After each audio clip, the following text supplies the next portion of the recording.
And the audio's rolling.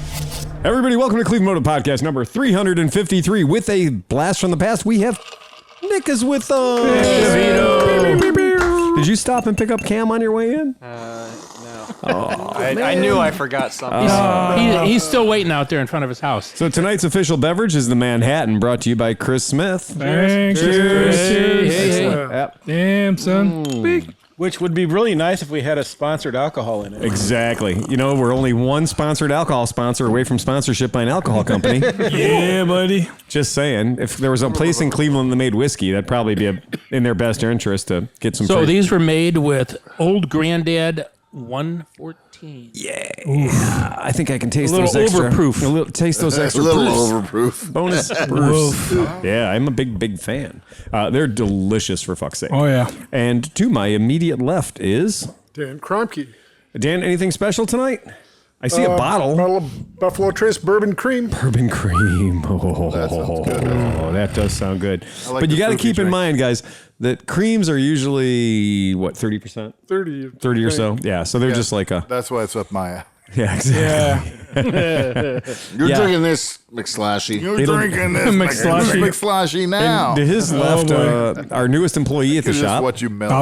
Oscar has been putting in extra time on our Isle of Man racing simulator. Fucking A. Yeah, it's been hilarious. You have set your own personal record now, Yes. and you are at how many? 21 minutes and 34 seconds To around the circle loop. the 37.7 mile track that is known as the Isle of Man. How many crashes is that? 3. Today he had 3. Yeah, right. today he had 3 That's not and bad. averaging 105 miles an hour. What is your favorite bike so far? Oh, man. I would like to use more the Norton V4 just because it sounds so fucking fucking amazing. But I think I'm using the Kawasaki, I don't know which one. the Super Sport? Yeah. Yeah, the 636 or yeah, that's good. It's funny to watch him. I'm still no rutting good at the goddamn thing. I'm so fucking bad at that game. It's ridiculous.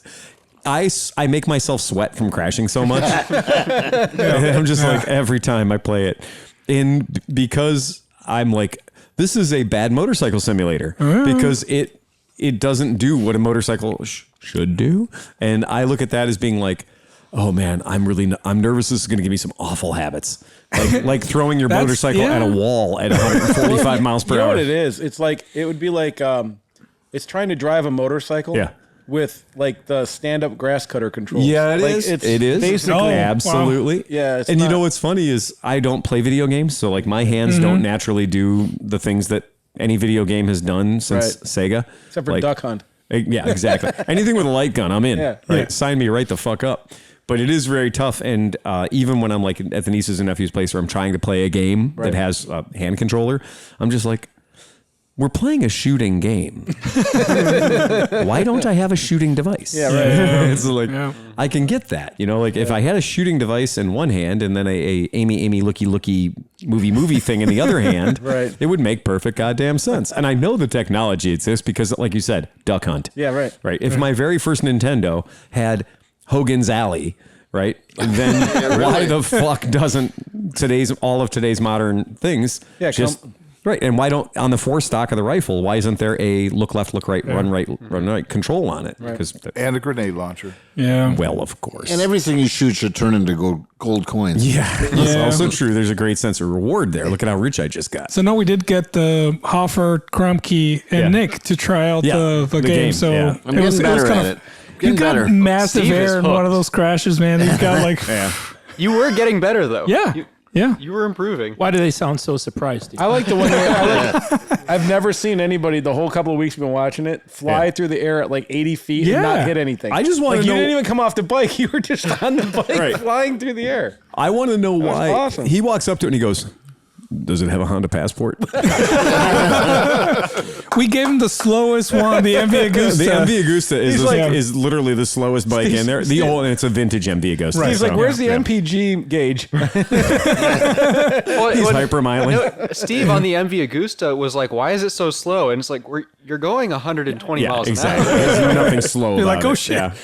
Right. It's still plenty fucking fast. And to his left, Me, Steve, Sleepy. Steve is in the process of moving. Wait, you should have put him on the Verses. That would have been slow enough for him. Center for Versus. No, that's too slow for me.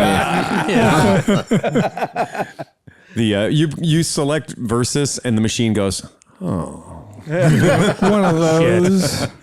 It gives you a baby buggy. No, but again, you give them the Versus and the bike just automatically stops at every bar. It takes off-road roads it really has no business on. Dude, that's a great idea for a modification. Yeah. Like you have to stop every lap and drink. And drink. And then it gets like a little more fucking wiggly and like looser. And the rider like whines the whole time. Or if the option is I'm out of gas. Or if the option is a BMW GS and you have to stop at every single Starbucks, Yes. and every single time you get twitchier. Yes. And sweatier in your suit. And then they have a spot like if the bike gets mud on it, you have to stop and wash it. And real quick and stuff. Yeah. There's an adventure segment which is just a really rough parking lot. Yeah. Did you see the gravel in that place? It was huge. Oh, my Insane. Right. It was ungroomed. And to his left, Chris Smith. okay, so Chris, what's in our drink, man? Give us the rundown. So we've got Old Granddad 114 as the beginning. That's the foundation. We got Martina Rossi Sweet Vermouth. We've got Angostura Bitters. Yes, there is. We have Orange Bitters. Yes, there is. And we have those crazy Luxardo cherries. Yeah. Oh, they're so Right good. on. They're like $50 a bottle. Well, you know. Hey, you know what? Inflation. I slipped in with the groceries that Mrs. Smith was paying. Oh, she had no idea. Nice. She's like, it's another jar of Says, jelly. what the fuck are these? Yeah. Yeah. Oh, don't worry, honey. Yeah. So that's I got a horrible. question. What do you call a paper airplane that can't fly? A bill? Stationary. Station. Wah, wah, too early. I suspect he has more. Yeah. And then to his I left. might have an extra one. And to his left. Nick DeVito. So, Nick, where are you coming from? I just drove here from Newcastle, Pennsylvania, for my grandfather's Yeah, funeral. grandfather's funeral. Exactly. Yep. And I was planning on stopping back in North Canton to get changed, but I was like, That didn't happen. No, it was I all totally traffic- understand. Traffic was all backed up. And it's the wrong way. You look Yep. marvelous. You're looking ver- Well, Yes. dressed only for the Cleveland Moto podcast. I was going to say, or working at a high-end electronics store. or a grocery store. for that matter. My name's Nick, and I'll be your bagger. No, he's a shift manager. Look at that tie. We talk about the other kind of baggers around here, my friend. You're up at the loft. We have to see you for cigarettes. Oh, that's right. Oh, I got to break 100. Let me go up and talk to Nick. Yeah, get a little closer there, Johnny. Right on. And then to his left, Johnny Mac. That's way too loud. thanks, Steve. That wasn't me. That's him. No, but you told him you get a little closer and Oh, stuff. I didn't say he was going to yell. All I this. know, but you know what's going to happen when you poke the badger, right? There's no headphones on the fucker. What's the that's matter why. with the PD over here? He's got no phone. Man. He got no cans. All right. Wouldn't that be sort of the sound guy's responsibility? It's right in front of you. And it's right in front of you. It's literally hanging in front of Do you. you see? I don't see headphones. Sleepy, you didn't. What? I don't know. There's somewhere We somebody have a stole lot of them. headphones. Yeah. Somebody Oh, stole man. the headphones. We have more headphones. Grumpy so. sewer guy, probably. Yeah.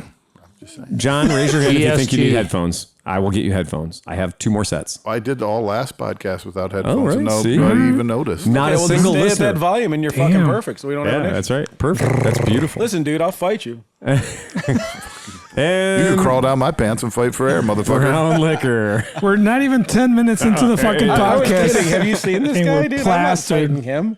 The fight. Imagine fighting John. When you find his I'd be shadow. like, here we go, dude. Boom, I'm done. That's it. And to his immediate left, Steve Hofford. again, the only one who rode tonight. Thank you very much. In shorts. In shorts, as usual. Comes in the shop tonight. He goes, it's getting cold out there. It is. There's a little. 31. No, it's actually 29. So it's 29 to grizzles. Well, the problem was they have Riverside shut down. Yes, Yeah, they do. Yeah, what do you think of So I that went shit? up And they have Riverside. half Lorraine, yeah. Then I had to go around. Oh, yeah. That my What a commute. bunch of shit. I have no You idea. go the what- other way though. Yeah, you can head go northbound. home. You can't go southbound. Yeah. I found that out this I morning. rode my Triumph from my new house today, 54 miles. You did? Oh, yeah. Jeez. No heated grips on that No. bike. No. And the $230 climb snowmobiling gloves can Right. suck my dick. Oh, really? They worked for about 15 minutes, and then that got cold.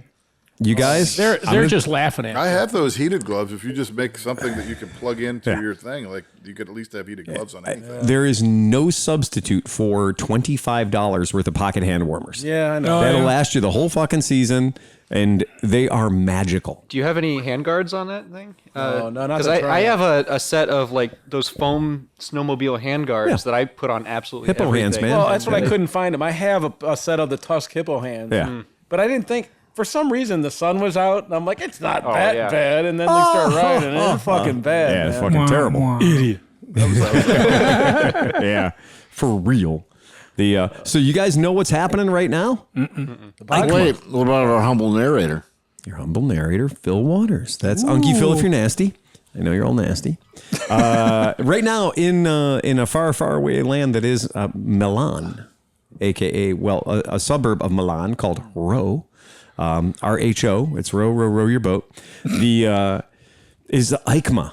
Aikma is happening at this very moment. It's been funny getting all the correspondence back from Aikma Whose phone's making all that noise? I don't know, somebody's phone's making noise. Sleepy. Nope, Fucking Steve. That's a Smith. All right. That's a Smith. The Aikma is not Encompass Insurance Company in Massachusetts. That's not what So it's it's not there like for. No, Ligma? it's not. No? It's not Ligma? All right. Right, exactly. The deal, it's called the International, and this is important that you guys are paying attention. Aikma, EICMA, is the International Motorcycle and Accessories Exhibition. You're going to notice those letters don't line up. Yeah. Yeah. Because not everyone speaks English. All right. Yes, exactly. So In what person's Aikma. language does motorcycle start with a C? Well, there's an M in there. So if you wanted to get close enough, if you want me to dumb it down for you, Yes, it would please. be the Exhibition Internationale Okay. C M Motorcycles A Accessories. All right. C'est motorcycle. It's technically the C.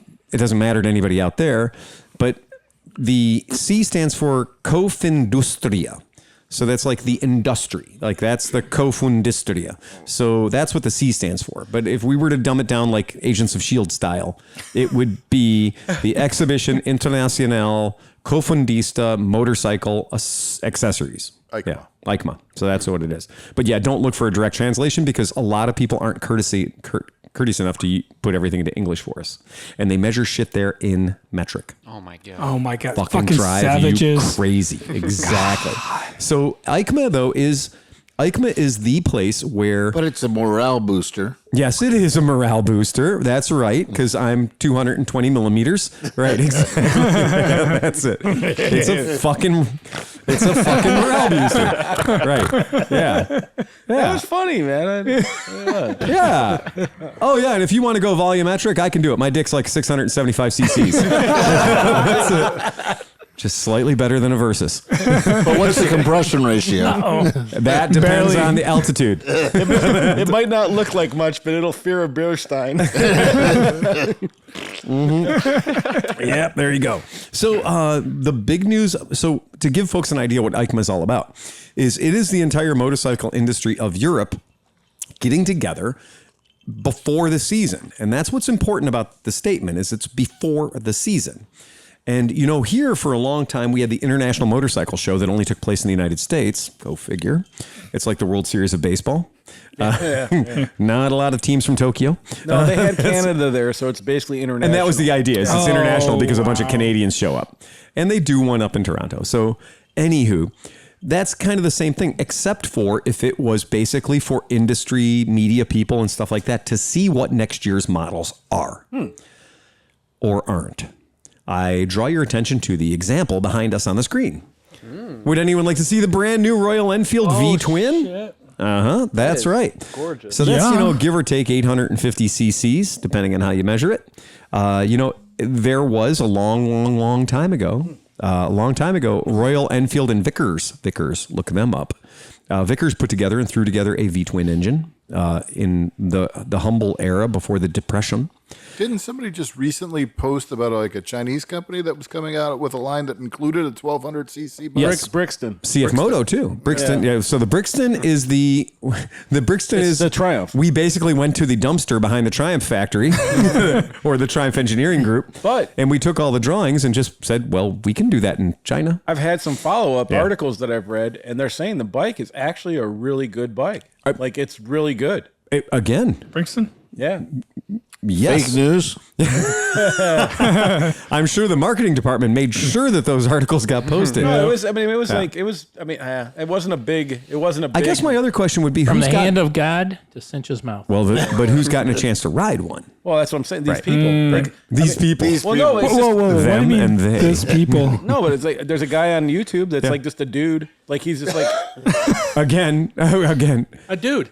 So he just went down to the dealership and bought the only Brixton. no. I think he got invited, but he's like he's a tuber that does a lot of reviews of All bikes. right, Right? there you go. Right, But he's Yeah, pretty that's it. honest. Like Sounds like vaporware to me. nah, he bashed the shit out of the RX-3 and said it was a pile of shit, and it really was a pile of shit. So Well, that's the toughest thing when we're talking about bikes that are at this level of their infancy, because when there are brands from China that are ancient European brands that have decided to use China for their manufacturing. Right. That the list of that is long and distinguished. There are also British companies that use Thailand or India for their manufacturing, and that's the two. There are Austrian companies that start with K and with M that have things made in India. I think if you did a deep dive, you'd be surprised where some of the things have been coming from. I've driven For so a long deep. time, even things that say made in the USA. So I've dived so deep on that there's shit I'm not going to talk about. Yeah. there was a thing I just heard. I don't know where I heard it, but it was somebody else was talking. Like no, it was a podcast or something. I was listening to some podcast. That same source for news about the Brixton 1200. Yeah, I know exactly. Right. No, but I looked this up and it's true. Yeah. So like if you talk, It was on the internet. It has to be I was true. just listening to the Cleveland Moto podcast right now, and I heard that the Brixton was really good. So. I know. Okay, so there's that. So this No. dude was talking about it. Yeah. No, but this was an that dude? interesting. All right, so fine. I won't even say the interesting fucking thing. Then fuck you guys. My buddy Nick said something you about guys. that Brixton Yeah. There we being a go. good bike, so Wow, I'll man. take his word for it. Don't punch out this early, man. This is the Cleveland Moto podcast. You got to go down in flames. But here's the thing. Fight for it. So they said you can't call Taiwan a country. No. Because China will fucking flip their shit out. I don't give a shit about China. No, I know, but it's weird. Exactly. But here's the thing. So John Cena, that like famous actor dude, was saying something like he was super excited that his Taiwan. movie was going to debut first in the world in Taiwan, Right. the country of Taiwan. Yep. And China shut off their distribution for the movie, and it was going to cost him like $150 million or something. And did you watch the John Cena apology? Oh, yeah. It's fucking that he did crazy. in Mandarin. In Mandarin? Yeah. Yeah. So John Cena looked straight down the barrel of the camera and said, I solemnly regret the unfactual statement that I made calling Taiwan a country. In Mandarin. I had no and he idea. said it in English and then he said it in Mandarin. Was it a deep fake or was it actually No, it his? was Oh, yes, him. actually him. He was God, trying to I save- want it to be a deep fake Oh, that so would have been bad. so fun. I Yeah. want it to be a deep fake so bad, but the point is that not only did he sell it, he sold it, he bought it back and leased it. Like the fact that dude God. who I guess I'm hoping, I don't think he speaks Mandarin, but he phonetically learned that 3-minute speech, that gross apology. On cue cards. But you know what? Have you ever tried to read any even language that. on cue cards? Especially, Chinese. Chinese. And he had the dialect pretty nailed. Like, I mean, like this was not a one-take Dude, thing. I'm a pro at fortune cookies. I could fucking knock that out of the park. And then they brought LeBron on to cry.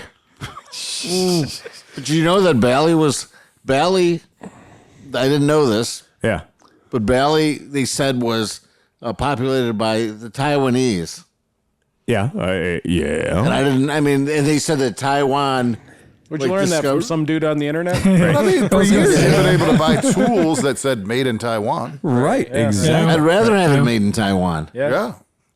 Again, as a person who uses tools for a living, I know where the Taiwanese tools are stored at Harbor Freight. Does the I- Cleveland Moto podcast have an official stance on whether or not Taiwan is a country. country or We not? do. Okay. I have a particular stance, and Very that is- careful how as you do say I. this. at the risk of being defunded, nobody funds us except for our patrons. All right. So at the risk of having Never any being able or to- all the patrons defund me, I completely 100% respect Taiwan's autonomy and the contract that they wrote that says that they are not to be fucked with for a certain period of time. And I am pissed off that China keeps going and trying to fuck with them, like taking down signs in their native language and putting signs up in a different language in the middle of the night. You know, like it's just some skullduggery shit that's going on over ego. And if you wrote a contract that says you're not going to take the country over until 2058 or whatever it is, then fucking honor the goddamn contract. And it's, China doesn't like to happened in honor like contracts. 1967. It's not like Exactly. It was like, oh, it just happened. 2,000 years ago, right? Yeah, they've been autonomous for a very, very long time. Right. Yeah, and that's exactly They it. should remain autonomous. Well, and this is the problem: is they live within missile range Right. of some people that have a lot of ego. Yeah. Yep, and that's really unfortunate for them. It's kind of like being my neighbors, but they Being Canadian right. Well, again, that's it. True. or Mexico. Exactly. On behalf of everybody You got a Canadian. psycho in the, that has a 2,000 plus missiles. that If can you blow up haven't at seen any the new time. Kid Rock video, I mean Donald Trump That's a great commercial. one. Yeah. If you haven't seen that yet, you should watch it, and then keep in mind that the guy that is helping him out with the lyrics is called Monster Truck. There's a band called Monster Truck, and they were completely irrelevant until they peed on one of their audience members. No, that wasn't them. That was somebody else that that that was, completely R. faked Kelly. their way into existence. Brass again. Kid Rock is flying around on a hand with a middle finger. Made in China. Yeah. Made in China. So Not Taiwan. right, exactly. But here's the funny thing is the song, the Monster Truck Band is a real band. Yeah. I looked them up. They exist. And they're Canadian. And they recorded that same song 5 years ago. Oh, and he just And took nobody it. gave a And shit. he just took it. And their video is infinitely better. Like, it's a really good video. Their video and the song is great. And then basically Kid Rock was like, I see you have 11 viewers on your YouTube channel. Want to do something about that? Yeah. And so now I guess I'm going to go on a fucking stretch and say they Weird Al'd the song. Yeah. Kid Rock They Weird Al'd the did. song. It's very weird L-esque. If oh my God, if I told you that was if at the end of the video, if Kid Rock would have pulled a mask off and been Al Yankovic underneath, I'd have been like 10 stars. Yeah. Best video ever. 3 stars. Right. I knew it. But the fact that it's that kind of a thing where it's like, oh shit, I went back and watched Monster Truck's original video and I was like, this is infinitely better. But then he got, Kid Rocked. We should ask the audience. We should ask everybody that listens if they would like to purchase a 3 stars Cleveland Moto podcast. 3 stars. 3 shirt. stars. Yes, exactly. I think that would be. that could be something. Good merch That could drop, be something man. the marketing department works on over the Yeah, wintertime. yeah, 3 yeah, stars. yeah. We still have to get our Tanuki t-shirts. That's true. Oh, Which, by the way, shit. Nick has a Tanuki coming because Yay. Nick gets a Tanuki. And so Can't does find my Hoff. Hoff Tanuki. doesn't get How it. many scarves you got left? Your Tanuki, you've left your Tanuki behind 3 weeks in a row, John. Wait, 3 weeks in a row. Your Tanuki's sitting right over there. I have the Tanuki perfect follower. marketing thing. Yeah. Bad Kanuki. Cleveland Moto. 2 balls and 3 stars. 2 balls and 3 stars. Tanuki, 2 balls, 3 stars. Yeah, that's exactly right. Hey, Phil, how many scarves you got left? Looks like about 6. I so want to show Looks my like about family 6. my Tanuki. Yeah, looks like about 6 scars. So that's Show your family your Tanuki. if you go to our Patreon page or you go to Cleveland Moto at eBay, you can find those scarves, and we have priced them. We have repriced them just for the podcast listeners to be $30, no shipping anywhere in the lower 48. So Renee's going to cover the shipping for you. So did you get any weird packages this week? As luck would have it, I'm going to need Chris to turn around or Oscar to reach over there. And yeah. So I don't know if you guys pay attention to other podcasts because there are other podcasts. It's on the handlebars of the Moto Compo. Okay. So it's on the handlebars of the Moto Compo. How many other podcasts can say that? All right. So the fuck you. We're weird. There you go. So one of our podcast listeners, and there's a piece of paper that goes with it. He's not getting that. He's not. Well, you can just hand me the box if you want. So, there's this other podcast out there that talks about motorcycles. Really? Yeah. When they're not talking about like film festivals and stuff like that. When they're not Or pickles. or just dangling on the end of Norman Reedus' dick, I guess. But at some point in a desperate attempt to get onto our coattails, they made it a point to say, if you have any complaints or concerns about our show, address all your Concerns. to Phil at ClevelandMoto.com. All right, that's a car talk. It is a level car talk of- move. Yeah, it is. It's exactly. I think that's a federal offense. Like, isn't it a wire? Well, they are interfering with our business. FCC something? That's the thing. They are interfering with our ability to do business. So we can prosecute them in the state of Ohio. Make them show up for court here. Fuck federal. Make them show up here locally. Yeah, exactly. I can prove it. February 12th. They look. The point is, they're broadcasting it to at least 5 people. It's wire So you know that there's evidence of it happening. Wire On their good days. Wire Yeah. fraud. It's wire fraud. Yeah, we're going after them. Well, there's 15 members of the podcast, so they all listen. So you got 15. Well, yeah, it's 15 downloads for sure. Right. All right. So this is addressed to the Misfits Complaint Department. No shit. For real. And again, can you give me the cardboard box? That triangular shaped cardboard box. This thing shows up. And anytime anything shows up in your shop that is shaped like a dick, Yeah, that's you a problem. should fucking worry. And I mean, especially if the Misfits are involved. Because again, I have never seen, look at that. Like, Yeah. that is either a Toblerone or a Toblerone shaped dick. That is a Toblerone or a Toblerone I shaped have dick. a new It was idea a part for a product. Janus. The rusty I Toblerone. thought you were going to turn it. It was going to have that like bigdildos.com Yeah, or something on yeah, the side. yeah. Yeah. BigAssDildos.com. Yeah, that's it. Because Liza sent us one of those. Oh, yeah, I'm sure yeah. she did. Yeah. So what's the For idea, real. Nick? That was 1,000 Oh no, years ago. my idea for a product would be a Toblerone dildo. A Toblerone Oh, dildo. fuck yeah. Why not? I don't know if it already exists. Or, Oh, and it could actually smell like Toblerone. oh boy. The rusty, It's brown, so you can use it Look wherever what you you got want it. started. the rusty Toblerone. The Rusty Toblerone. I think Look up the Rusty Toblerone. What about an Escher dildo? An extra dildo. Right, exactly. It goes and comes at the same time. It can reach impossible places. Wow. So this is from Lenny Short. Lenny Short. Lenny Short in Nashville, Tennessee.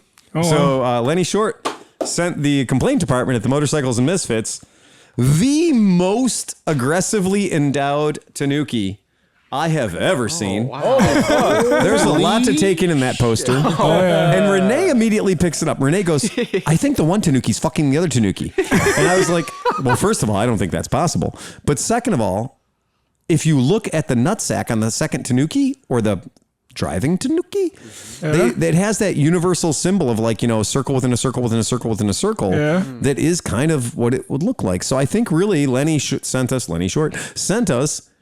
a poster of a Tanuki fucking another Tanuki. Hey, here you go. So if that's not one for the fucking wall, I don't know what is. So that's an That'll art. bring in a that's- lot of that's customers. a piece of art. Where'd the camera go? Oh, there it is. That's a piece of art of a Tanuki fucking another Tanuki. We'll post it on the show notes, I'm sure. So thank you very much, Complaint Department of Motorcycles and Misfits. Again, we don't have a complaint department at Cleveland Moto because our expectations are so fucking low. We've never gotten a complaint. We've never gotten a complaint except for an unusual number of 3-star reviews for some fucking reason. No complaints, 0 complaints, a whole shit ton of 3-star reviews. Yay. You know that like people Good are thing that wondering, doesn't mean anything. They're wondering why we're excited about that. Like, And here's the other thing is like, as we talk to sponsors and stuff, and they're like, I'm going to go take a look at their reviews. And like, well, they have an 3 inordinate stars? number of 3-star I think we have to reviews. start off with, by the way, our thing is Right, the 3-star exactly. review. Star. Well, that and if they look at the reviews and it's 3 stars and the description is like, this is the greatest Amazing. podcast ever. Yeah. 3 stars. Fantastic. Absolutely everything I could ever Loved wish it. for. 3 Three stars. stars. Exactly. And we have a number of those. There are a number of podcasts. There are a number of reviews. But you guys, you don't understand. I didn't think when we were like, oh, I'm going to name my business the same name as my podcast, right? Right. Or whatever. I didn't think that there would be people who are just really lazy and don't identify the difference between the podcast and the business. Yeah. Uh-huh. All right, the joke has gone on. I think it's time for everybody to start giving the Cleveland Moto shop more than 3 5 stars. star. Yeah. Look, give the stars. shop a bunch of 5-star reviews to make up for the Looney Tunes that are out there giving my shop 3-star reviews and giggling about it.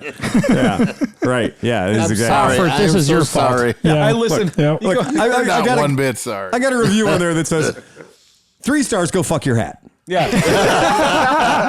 And I got a All right. I got a 68-year-old woman trying to buy a Vespa, and she goes, "Why do people tell you to fuck your hat?" And I'm like, It's more convenient than your You know what size. you Step say to into my that woman? office. You know what you say to that woman? Go fuck your hat. Go fuck your hat. No, she's old. You have to say fornicate. Yeah, go have intercourse with your chapeau. You know what's funny is a lot of people have never heard that. What, go fuck your hat? So I use it a lot on political websites. Like if there's a mayor running or something, and I don't like him, I'm like, and by the way, go fuck your hat. Right, exactly. And that'll get instantly 17,000 likes.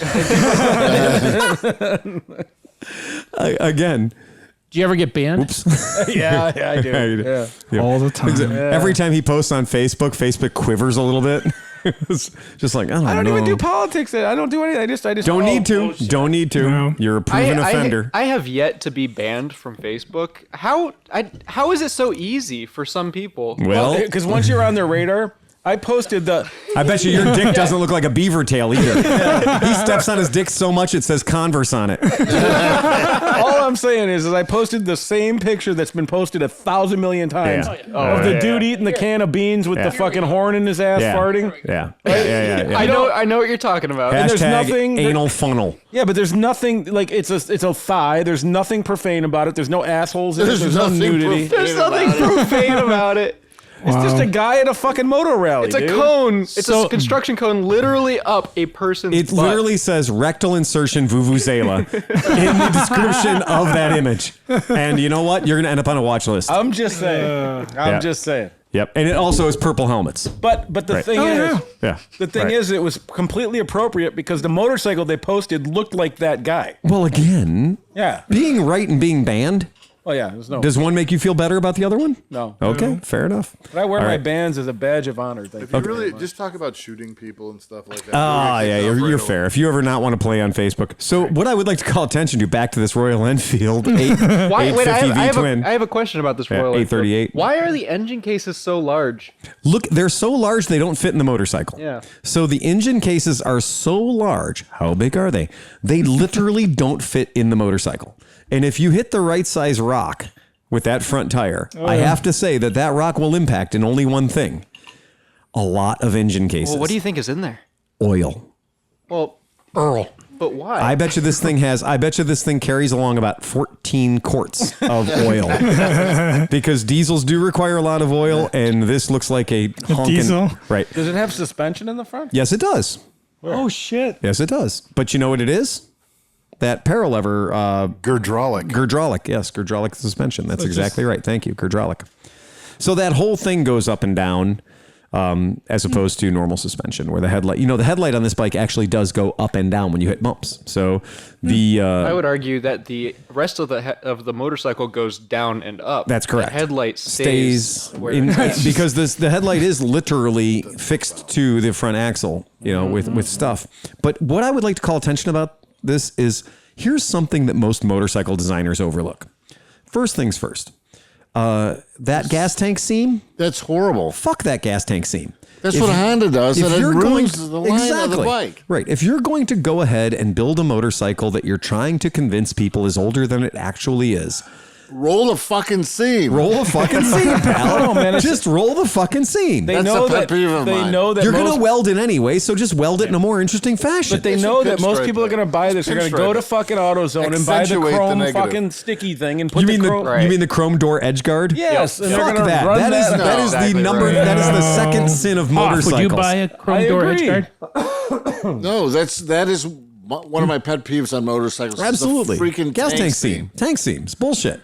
And you know what? You can fix it. And there are so many motorcycle companies that are cheap that actually don't have a rolled edge or a Royal pinched Enfield edge. themselves make beautiful tanks on many of their other bikes. But they do. Yeah, exactly. Right. That's exactly right. So if you look at a gas tank off like a Royal Enfield B5 or something, it looks way better than this fucking thing. And it's a point of an issue with me. The other thing is, if you do see a picture of this motorcycle from the backside, you'll realize that one of the things that they did to the bike that I think is so fucking cool is they put the brake rotor. The brake rotor for this thing is mounted directly next to the sprocket. And I've always thought that was a badass thing to do. It's coming around. Just give me a second. But I always thought that looked super cool to make the brake rotor on the same side as the sprocket, right? And then you could essentially have a single-sided swing arm, which a lot of motorcycles have done. My favorite GT650 Hawk did that.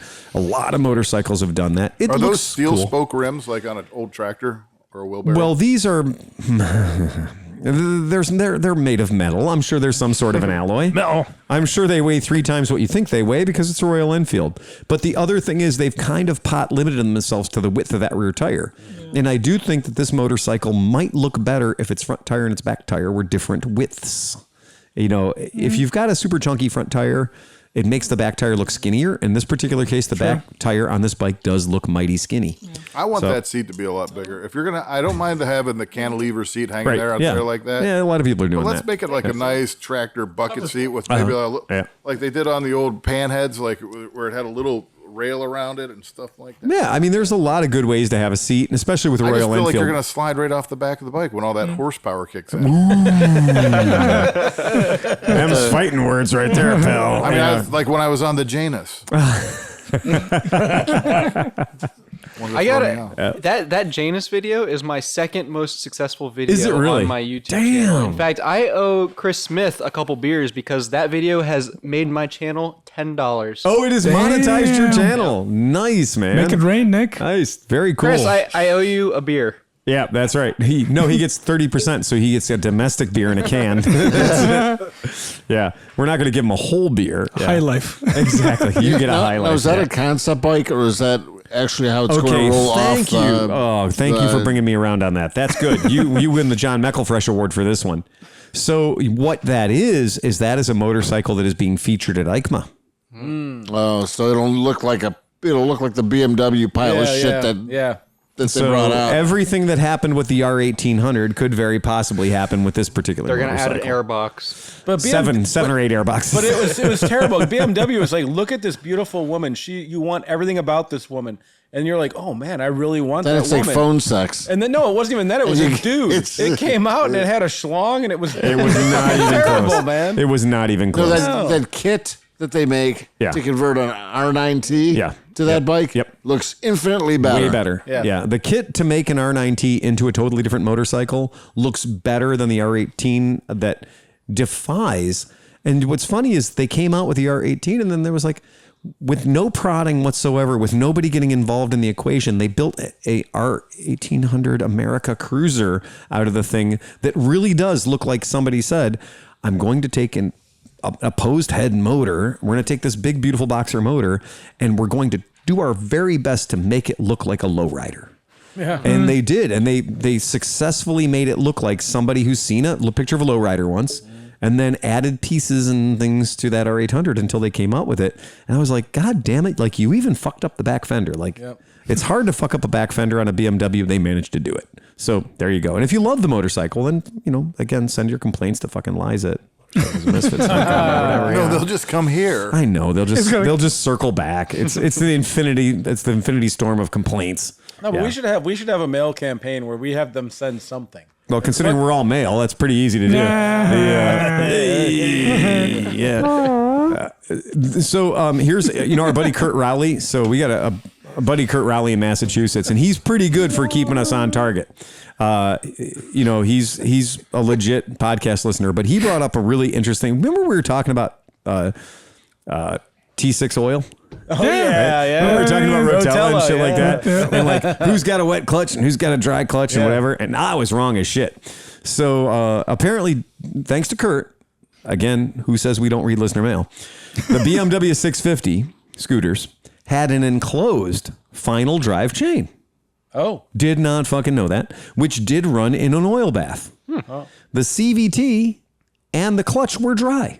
Which, the CVT would have to be dry. Okay, give me that. Right. The dry clutch makes perfect sense. And again, still wouldn't matter if you ran T6 in it. It'd be awesome. But more importantly, you always say that if we're wrong, tell us and we'll admit it. Oh, yeah. But the BV350 is a wet clutch, right?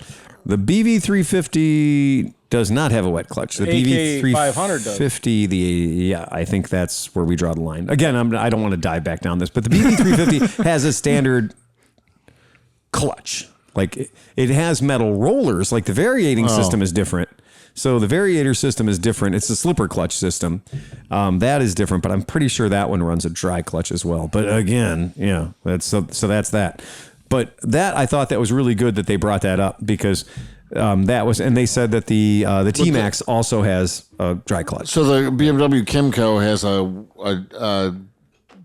wet chain. The Kimco AK550? No, the Kimco BMW. The Kimco BMW 650 has a bath oil wet chain. Oil bath final drive. chain, okay. Yep, final drive. Yep, that's exactly right. So that's a good way to know. God damn it, not that it matters. Like, not that anybody gives a shit. I mean, honestly, it's an oil bath chain. I was the idiot that said that, well, somebody could have a wet CVT. Right, exactly. Somebody could have a wet CVT. Couldn't you? You can.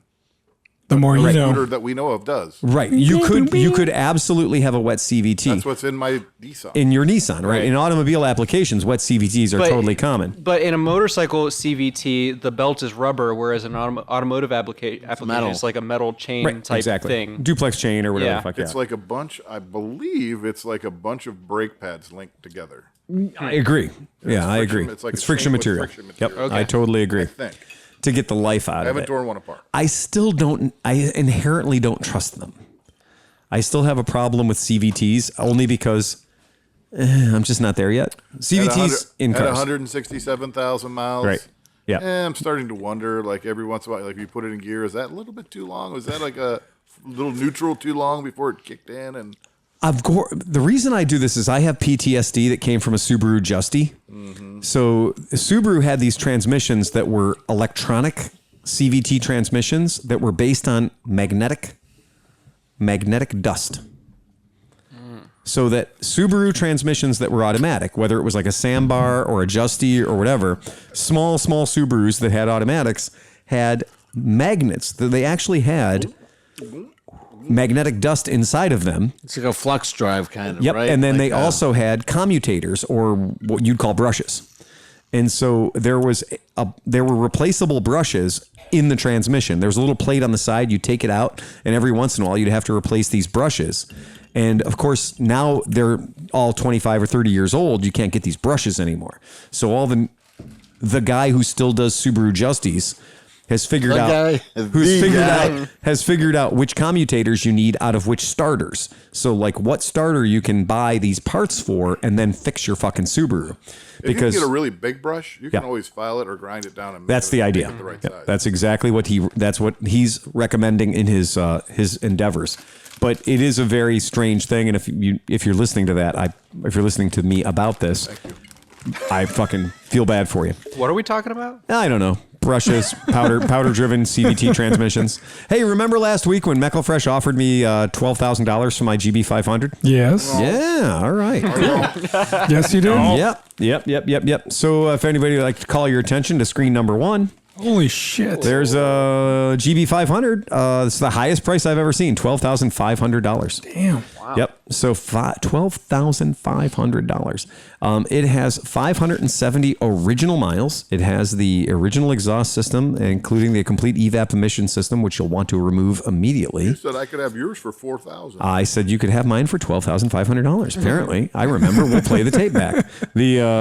But here's what's hilarious: is check it out. The front tire is so new, they didn't even take the fucking tape. Look, this is the equivalent of leaving the window sticker in your car window on the driver's window. That's a dick move. It's a dick move. It's an absolutely dick move. Because you know he rolled it over. Of course he rolled it over there. And like the whole thing is like, oh, I put a new front tire on. Nobody gives a shit. You paid, you know what? Battle Axes aren't exactly expensive tires, right? It's not high tech. That Battle Axe tire's been around for about 50 fucking years. Nobody cares it's still got a sticker on it. You can say that, oh, I've put new tires on it because of course you'd put new tires on it. This son of a bitch is fucking 30 some years old, Yeah, you should put every bit of rubber on this thing should have been replaced. Unless it's the original tire. Well, with 500 miles, it's not going to have the sticker there anymore. Look, 500 soft miles. Guys, I have uncrated and built. Remember, I was working at a Honda dealership in 1985. In 1986, in 1987. One. What's that? My favorite one. Oh, yeah, exactly. Yeah, but the problem is... Brick case? No, not Dick Face. The Dick face. that's what we called it. Like, Yeah. so you got to understand, I was working at their competitor, but only one of them thought they were a competitor. H&H, right? Yeah, right. So H&H is like literally a mosquito on Rick Case's ass, right? And they don't care. Rick Case didn't give a shit. Fuck they didn't Rick give two Case, shits. by the way. Just saying. Well, there you have it. Okay, well, there you go, I guess. I bought my car there and they suck. Fuck those guys. Oh, modern Rick Case. Yeah, not the Rick Case You didn't motorcycle. go to Rick Case back when it was a Honda dealership who also sold Vespas. No, I did. You're still I, pronouncing it incorrectly. Exactly. Right. It's Dick for short. Yeah. So that's it. So, but anyway, I did not prep a GB500. GB500 came out after I was in the military, so I did not get to prep one of these. I prepped an unknowable number of VF500 interceptors. Yeah. So VFR 500s, I prepped a lot of those. I prepped a lot of That's weird, what's wrong with cool all bikes. Yeah, exactly. Right? That's it. But so what I do want to say that is interesting about the GB500 in particular is that I have never prepped a single Honda motorcycle that had a tag on the tire. Yeah. Honda does not ship motorcycles to the dealership with the giant 12-inch long stickers on the tires. Okay. And why would they? Exactly. Because some knucklehead would take the thing out of the crate, fire it up, and drive it down to the gas station shit. and Yep. eat shit 9 feet away from the driveway. And blame it on the Right. sticker. Yeah. Or somebody at the factory. Look, the tires that Honda puts on the motorcycles at the factory don't need to be retail stickered. So they're not. True. Right. So when you buy tires 1,000 at a time, they don't need to have stickers on them. They don't so have a that's sticker that says not for resale. not for resale, exactly. Not for retread. But it is funny that this tourist trophy, which is fucking gorgeous, by the way. It's beautiful. It's good-looking bike. It's a 1990. That's the slower of the 2 years. The 89s were faster. Just look that up. I just made it up. So but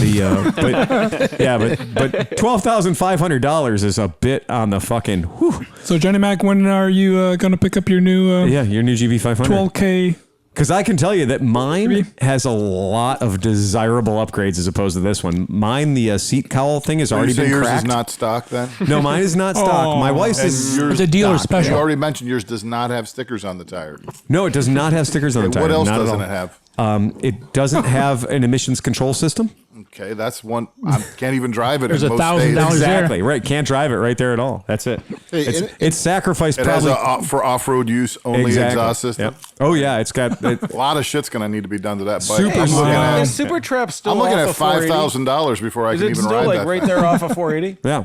Oh, yeah. I was driving to work. Well, not where this morning. I was driving to my new house, and I was moving stuff, and like I just happened to look over, and there's still like the sign still painted on a big smokestack, like Yeah, Super because Trap. they still make shit there. Yeah. All right. Good. Do you have both keys, the toolkit and the original title? I actually do. Yep. Okay. The original that's not title? that important. Yeah, that's not that important. John's like, I'll offer you Right. $2,000. I have all the takeoff parts in a box, so that's something. So, but the difference is that my one, I think the one in the window has got about 16,000 miles on it. I think Merritt's bike's got about TT? 3,000 miles on it. Yeah, the those TT. they were supposed to need rebuilds at 15. Oh yeah, absolutely. Basically worthless, and it's the never wrong had a color. valve. Never had a valve. And you know valve. what? And I think the other thing is, well, they came in two colors. They came in black and dark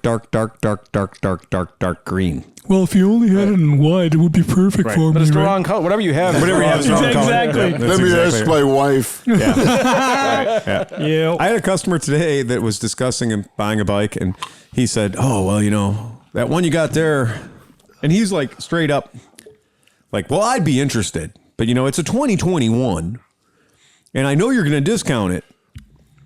I said, "Well, there are still people that haven't gotten their 2021s yet, so chill the fuck out there, D'Artagnan." And he goes, "Well, but you know, I really wanted the blue one," and I went, "Well, okay." Shit out of luck. And he goes, "You know, yeah, I'm, you know, I'd probably buy this one if it were blue, but seeing as it's the black one and everything else." And I was like, "Oh yeah, that's okay. I understand. You want the color you want. I'm not going to tell you what color to have. That's fine. Considering in this particular bike that the blue and the black are exactly the same color, Right? Until you get them in like the world's brightest sun, like the sun they have on Mars, maybe, but certainly not on this planet. Like on this planet, it's not bright enough." Well, that's my Right. BV500 that you have over there, or now yours.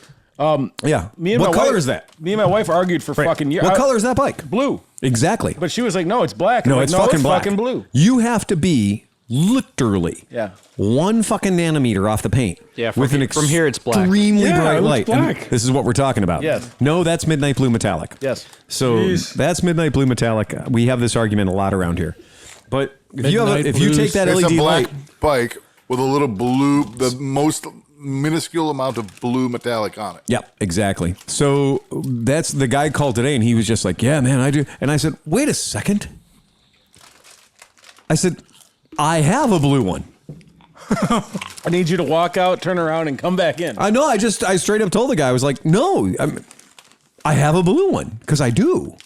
I just forgot. I moved it over. Somebody put a deposit on it. They put a deposit on it, and they welched on their deposit because it took too long for the bike to so come now in. you called them out. You're like, So oh, I was like, "Dude, you got the blue one. I'm not shitting you. I have the blue one. Oh, hand me the cash. I'll FaceTime you right now. I have the blue one, right? And I'll park them next to each other and show you how not blue one of them is. What do you think, Nick? Is that bike blue? There's no blue in that paint. There's no blue in that paint. You got to put it just under in the metallic. You need a 2,000 watt, 56K LED Right. light, and then you'll can see the blue metallic. It's just blue metallic. It's graphite, if anything. Exactly. I totally agree. And so the guy was like, "Oh," I said, "Well, yeah, I have the blue." Yeah, but it's a 2021. No, it isn't a 2021. It's a 2022. This particular bike, they didn't have a 2021. This is a first-year run bike. It's a 2022. And he goes, "Well, you've had it on your floor since 2021. You're fired. And I was like, "Dude, it's fucking 2021 right now." It's a new bike. Right. Look, if your wife won't give you your wallet, And balls. just fucking tell me that she won't give you your wallet. Also, what fucking auto manufacturer doesn't have the 2022 cars in 2021 available? All of them currently. Well, yeah.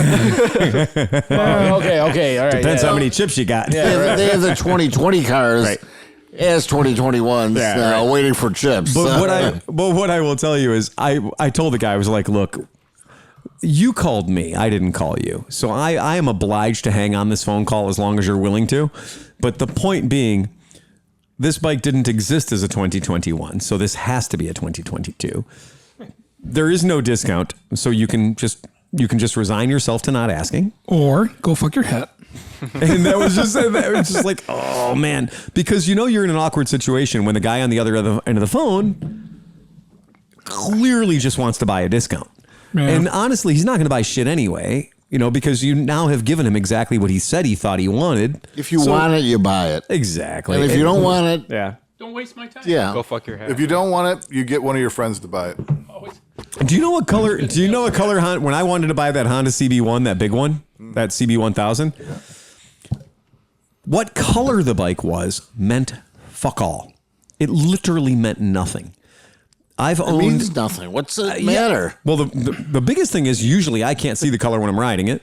For a And it lot of doesn't change the motorcycles. physicality of whatever you're buying. Right. And I mean, I have owned different motorcycles in different colors that were, okay, well, I really wish this was I really wish this FB6 was yellow, but it's not. It happens to be black. But seeing as I didn't pay $21,000 for the privilege of picking my fucking color, I guess I'm going to have to live with the fact that it's not yellow. There are only colors that I don't want it to be. Yes, exactly.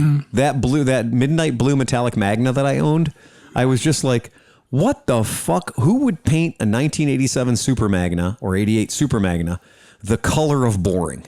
Like it was like Arlen Ness went to a lot of trouble to make that bike look the way that it looked and put all these weird unnecessary fins and fucking air intakes and air exhausts and too many pipes and all kinds of weird shit on there. And then some executive at Honda was like, you know what color would look good on this bike? Beige. I was going to say banker. Yeah. Do you remember down on Brook Park Road in the late 80s and something, Custom Coach Works? Yeah, absolutely. The shop? Yeah. Right. Yeah. They were famous for putting like curves and louvers on shit that should never have either of those. Look, if you took a Yugo in there, which has not one round line anywhere in a Yugo, it is just a series of Lego. Yeah. And you took a Yugo in there, you came out with 9,000 scallops. Yes. Like there was that. They're like, how many windows does your car have? 9? You need 7 sets of louvers. There was never a car that company didn't do that wasn't just like, oh, I did not know that Pimpmobile was a brand. Right. Yeah. If the back window or any window had over like 9 degrees 9 of degrees fucking until- lean, yeah. louvers. It got all the louvers. And the louvers were pointed Get all the louvers. Well, but they were famous for Continental kits too. Yes. So they would put Continental kits on vehicles that did not ever supposed to have a Continental kit. It's terrible. And like you'd be like, oh, that's a Plymouth Horizon TC3 with a Continental kit. Yep. That's unusual. Twin side mount spare tires with no spare tires in them. God. Yeah, and that was just saw it. in Marketplace a Corvette that was a white Pimp Daddy Continental kit. Yeah. Like a C4 Corvette with a rear tire. Like the whole thing. Like I'm like, this guy went all out. We had Roman Chariot down the street here too on Berea Road, and Roman Chariot was famous too. That they didn't care what the vehicle was, they could put a moonroof in it. Yep. So like that was their claim to fame, was they could put a moonroof in anything, and they could also put a fake Landau top on anything. And we used to joke all the time, they're the only company in the world that put a moonroof in a convertible.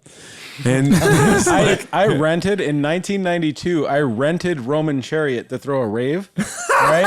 Wow. because they hadn't made money since '86, they Right. took you up on that deal. So, but here's the crazy part, right? So I bought 3mm Visqueen, that black shit. Yeah, heavy. sheets, Yeah, right. And I hung it to make Plastic the room, sheeting. right? Right. But behind the Visqueen was all their customers' cars. Oh. Okay. So at about 2 in the More morning. Cordobas than anyone's ever Right. seen. So at like 2 in the morning, like boosh, boosh, boosh, right, the whole thing. And I'm walking And around. you can hear plastic parts just falling off the cars. Well, no. So here's the thing. I start walking down. I'm like, I just want to make sure nobody's fucking the cars up, Right. right? They weren't fucking the cars No, up. they were fucking in the They cars. were fucking in the cars. Are you kidding me? Wait a second. It's a car with rich Corinthian leather, and it's behind a plastic drape on the wall. right. How are we not fucking in that? But so all these customers were like, wow, the seats seem really smooth. Yeah, they do. Why are there Tomorrow. footprints on the windshield? Yeah. I'm sure there was interesting No shit. black light anywhere after that ever again. Yeah, Jackson Pollock. Roman Chariot was like famous for They had the gay bar behind them. So Yeah. Euphoria was in the back. Euphoria's behind. Yeah, right, It was yeah. right behind it. But yeah, Roman Chariot was that thing. It was like, oh, you got a Buick? We got a Landau top for that. Yep. So little Johnny Yeah. goes to school. Teacher says, "How was your weekend?" He says, "Horrible. My twin brother got hit by a car right in the ass."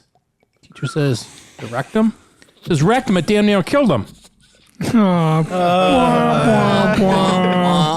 I was hoping that was going to be good because that was going to No. bring up the fact that we Right. had our listeners to tell us if they want us I to do an think we've- all joke. I think we Podcast. fixed that joke before on a podcast. I think we did, I too. think That we one? did. I think Yeah. we did fix Yeah. that joke in a Yeah. podcast years ago. Yeah, that's a. I got more. No, but well, we were going to talk about doing an all joke do you really podcast, now? but now you're really deflating the balloon. Got to bring your A game. we do man. get a lot of What the fuck, man? an unusual number of people telling us that they like the idea of an all joke cast. Oh, shit. Which is fucking funny. I mean, But we'd have to prepare, though. Isn't You that gotta come every hard. podcast though? No, you got to I was gonna say If we're doing an all all joke. joke cast, It's you an got to all come joke. hard. You got to fucking prepare for that. everybody shit, needs at least one joke. It's got to be a really I'll good bring one. John. Chris Right. Chappelle. Exactly. All right, so a little boy and his grandfather in the backyard's raking leaves. The little boy sees an earthworm and tries to get it back in its hole, and the grandpa says, "I bet you can't put that worm back in the hole." Grandfather replies, "I'll bet you $5 you can. It's too wiggly and limp. Put in that little tiny hole." So the boy runs into the house, comes back out with a can of hairspray. He sprays the worm until it's straight and stiff as a board. The boy then proceeds to slip the dying worm back into the hole. The grandfather hands the little boy $5 and grabs a hairspray and runs into the house. 30 minutes later, the grandfather comes back out and hands the boy another $5. Little boy says, "Grandpa, you already gave me $5. Grandpa replies, "That's from Grandma." Go buy more hairspray. Hey, fucking the 80s Aquanet that I used to do my mohawks yeah. with. That shit fucking. Let's enjoy the joke first. Yeah. That's good. So Moto Hop, and I'm sure you guys know we've had kind of an ongoing thing with Moto Hop. Okay, we talked about oil, didn't we? That was a fucking mistake. Don't ever talk about oil in a motorcycle podcast. Yeah, don't talk about oil. Don't talk about octane. Don't talk about what kind of tires you Did I run. miss have a the question oil about spark plugs. conversation? Exactly, right. So I'm going to go ahead and go into this deep dive. Moto Hop. First, Is there an email to send podcast related stuff to in the future? I didn't want to clutter up your Phil at ClevelandMoto.com email. Yeah, no shit. Thanks very much. They're Yes. leaking. You can send stuff to ClevelandMoto@gmail.com. It's like you're listening to the Or show if you're already. sadomasochistic, you can do Moto Stories with Unkie Phil at gmail.com. Guys, you're It's doing long, this wrong. but it's distinguished. Motorcycles and misfits at or whatever I they're. was going to say, Moto Stories with Unkie Phil is not as long as Motorcycles and Misfits at recyclegarage.gmail.com or at gmail.com. What is Moto Hop? Moto Hop is one of our listeners. He's a he's a Patreon. person. Yeah, he's Okay. Patreon. Yeah, he's somebody that has sent us some good stuff. But this is an important thing. He says, I was just listening to podcast number 351, and I figured I might as well be that guy. We like that guy though. Yep. Keep them coming. And send a message about the oil discussion. It's okay. Damn it, I missed did the he go oil to- discussion. Did he go to the forums first? Because that's important. Hey, Steve, I'm gonna wrap up the oil discussion for you. Rotella T6 done. Yep. Okay, Yeah, that's yeah, it. that's Just it. done. That's it. That's my whole. And again, you can keep your how old- AMSoil wait, shit. I was about to say, how old is he? Because He's an AMSoil. Yeah, because once you hit Amsoil. 55, you turn into an AMSoil He's guy. he's been there for a while. I got 4 Is years. the T6 the diesel synthetic? It's the Yes. synthetic. Yeah. Say God. something Look, bad about it. I he's fucking quivering. dare you. I'm He's not saying quivering. anything bad. No, I'm not saying anything bad about it, but it has less additives. So wait. T6 is the synthetic. Is Yes. T4 the non-synthetic? Okay. No, don't go there, man. You say additives. You say additives like it's a good thing. I know. All right. I'm so- saying, no. The only thing I'm saying is it's designed that for. note- It's a great oil, and I have nothing to say bad right. about T6. He's like, AMSoil has ground up. I'm not saying anything fucking bad liberal about tears in AMSoil. it. No, but I'm not It's full of saying liberals' tears. This podcast brought to you by T6. I'm not saying that AMSoil is any better. Right. I'm just saying that the formulations are both different, but they may be. How old are you? It doesn't matter, my Did age. you It is, see that because look? once you hit 55, you Yeah, turn to look. an AMSoil guy. Yep. That's what happens. No, I'm saying that but it's designed to reduce the carbon buildup in the oil. Right. Absolutely. Dude, AMSoil's And got that's the not a list. bad thing. I'm not I saying just- it's a bad thing. I just typed into. and I went and then it, and You know I what? could- Suck it. you run a versus. What are you running that like? Wolf's head? and then it, And it would still work. Yep. Do you know what's funny is I just typed in what's the worst thing about AMSoil? And a picture of an old white guy showed up. That was it. It was an old white Yeah, guy. they are 15. Yeah. Look, not man. saying Look, it's I'm any just gonna better. tell you this. I'm not saying T6 is bad. AMSoil fights viscosity breakdown 46% better than Mobile One. All I got to say is, Mobile One is a listen. and then I went no. It depends on the. It depends on the. Listen, the day I turned 50, I got my AARP card in the mail, and it made me very upset. I'm like, these motherfuckers knew I was 50. When you turn 55, you get the AMSoil fucking 50% off fucking coupon. That's what happens. You get a golden Buckeye card. It's good for AMSoil. Okay. So I'm going to go back though. But to go back, we're going to talk about something that we actually talked about on the podcast. If we can possibly step aside from the T6 versus AMSoil debate. Here's the trick Can I with just T6. say one thing? Do you know where I can buy T6? Can I just say one thing? Anywhere. Yeah, go ahead. Let's just say one thing. and I just That want to every- say, Fuck you. Go fuck yourself. Look, the first time it wasn't funny. The second time it wasn't funny. It took third time. The third time it was really funny. I'll say that every company's got different grades of oil. Well, of course they do. And so certain oils. Nobody's like Dave's Oil and it's one oil. And he makes it himself. Not unless it's like literally olive oil. Right. Okay, go ahead. Go ahead, Hoff. Most Mobile Ones aren't full synthetics. No. And the lower end of AMSoils are not full synthetics. Exactly. But the higher ends of certain oils are full synthetics. Right. So it just depends on what you're shopping for in each brand of oil. You have to know what you're buying in each brand of oil to get what you want. Again. Dude, you're a fucking. I bet you on forums, you're the fucking man. No, I'm not arguing. That's not wrong. It's I mean, like, no, it's I know like you're oils. that. I don't give a shit what you run in your bike. I'm I not know. arguing. You're arguing. No, you're arguing. No, but I'm saying I don't care what anybody runs in their bike. You can't I know what I handle run, the argument. and I don't care what you run in your bike. But I mean, there are differences in oil. But I'm not going to get tennis balls on the bottom of my walker unless you buy this AMS oil. So, all right. Do you guys want to hear what Moto Hop has to say? Sure. Yes. Do you really? Yes. Not really, but okay. Sure. All right, all right. I was just listening to episode 351, and I figured I might as well be that guy and send a message about oil discussion. Now, I'm about to... Okay, ready? I'm buying a Royal Alloy GT 150. Oh boy. Okay. Thank you, Nick. I'm so glad you're back. Okay. Does that have a filter or does that have a screen? I don't think it has either. No, I don't. Does it even have a Honestly, no, screen? hold on. I'm going to take that back. At the risk of besmirching something I honestly don't know at the moment. I'm gonna Headphones. Take your headphones off. And it if you're has a gonna walk around. carburetor, right? All right, it does have a carburetor. Yeah. All right. I'm buying a Royal Alloy GT 150, and I was surprised to see. Now, this is where the story comes in, because this is where you can actually start paying attention. Listeners who've been tolerating Steve's ass for the past 9 seconds. All right. I was surprised to see that Genuine Scooters calls for JSO MB. That's right, guys. JSO MB, Mike Bravo, for that particular scooter. I didn't even know that JSO MB existed. I'm sure the podcast members may know some of this JSO info, but I recently did a deep dive to try and understand the MB spec. Thank you so much for doing the world's worst deep dive that we didn't have to do now because you did it. So the differences between JSO MA... Does that stand for Montebellum, Mollybellum? We won't find out. MA, MA1, MA2, and MB are purely measurements of the dynamic and static friction as well as stop speed. JSO spec first splits oils into MA, MB, or not within friction specs. MA having higher frictional performance than MB. See, MA having a higher frictional performance than MB. Then MA oils can be broken down into MA1, MA2, or MA1 and MA2. MA2 having the highest frictional performance of the JSO specs. So ultimately, Does that mean the lowest friction?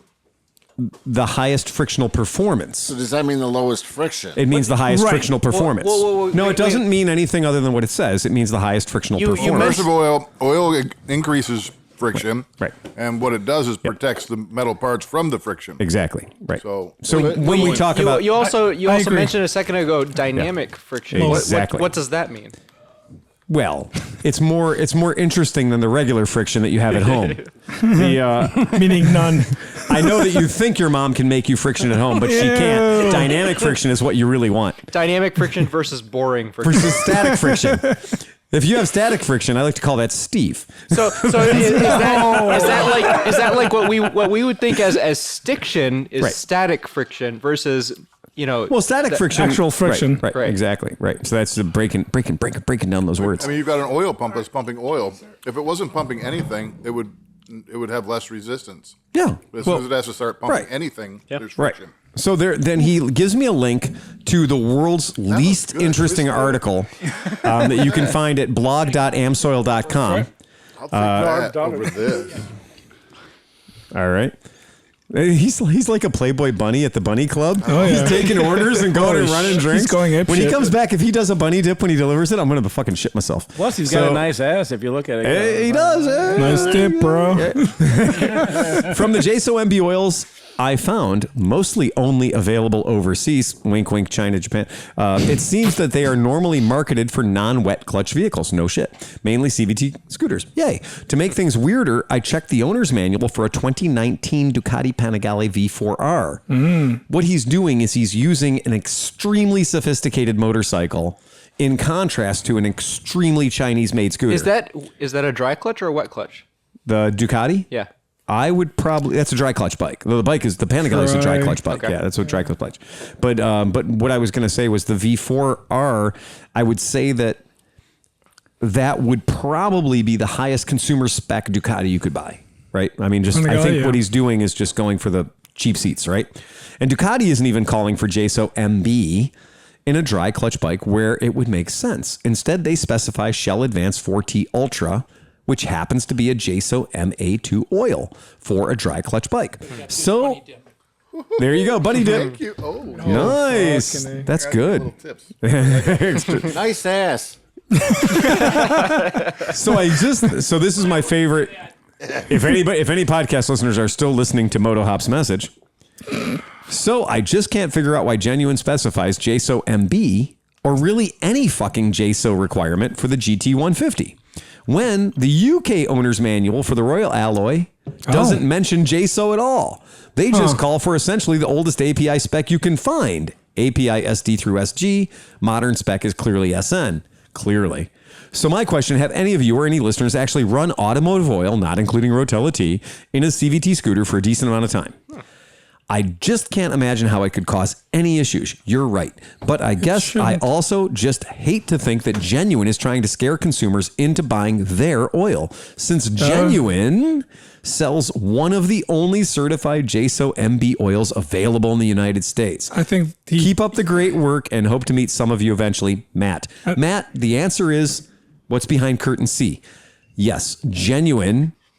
Yeah, he answered his own question. Yes, Genuine is using the power of the fact that they write their owner's manual to specify a particular type and blend and model and brand of oil that only they sell. Yeah. Because, as I wrote, I'm pretty sure they're specifying that oil because they fucking sell it. Right. That motor is not just used by Royal Alloy. I was able to find at least 7 different companies that use that particular motor from that particular factory. Oh, really? Yeah.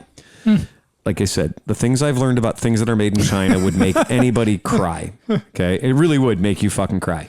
That exact same bike in England and other countries literally use the phrase, and I'm going to copy it, says use only a high quality 4-stroke semi-synthetic engine oil. It will extend the longevity of the engine.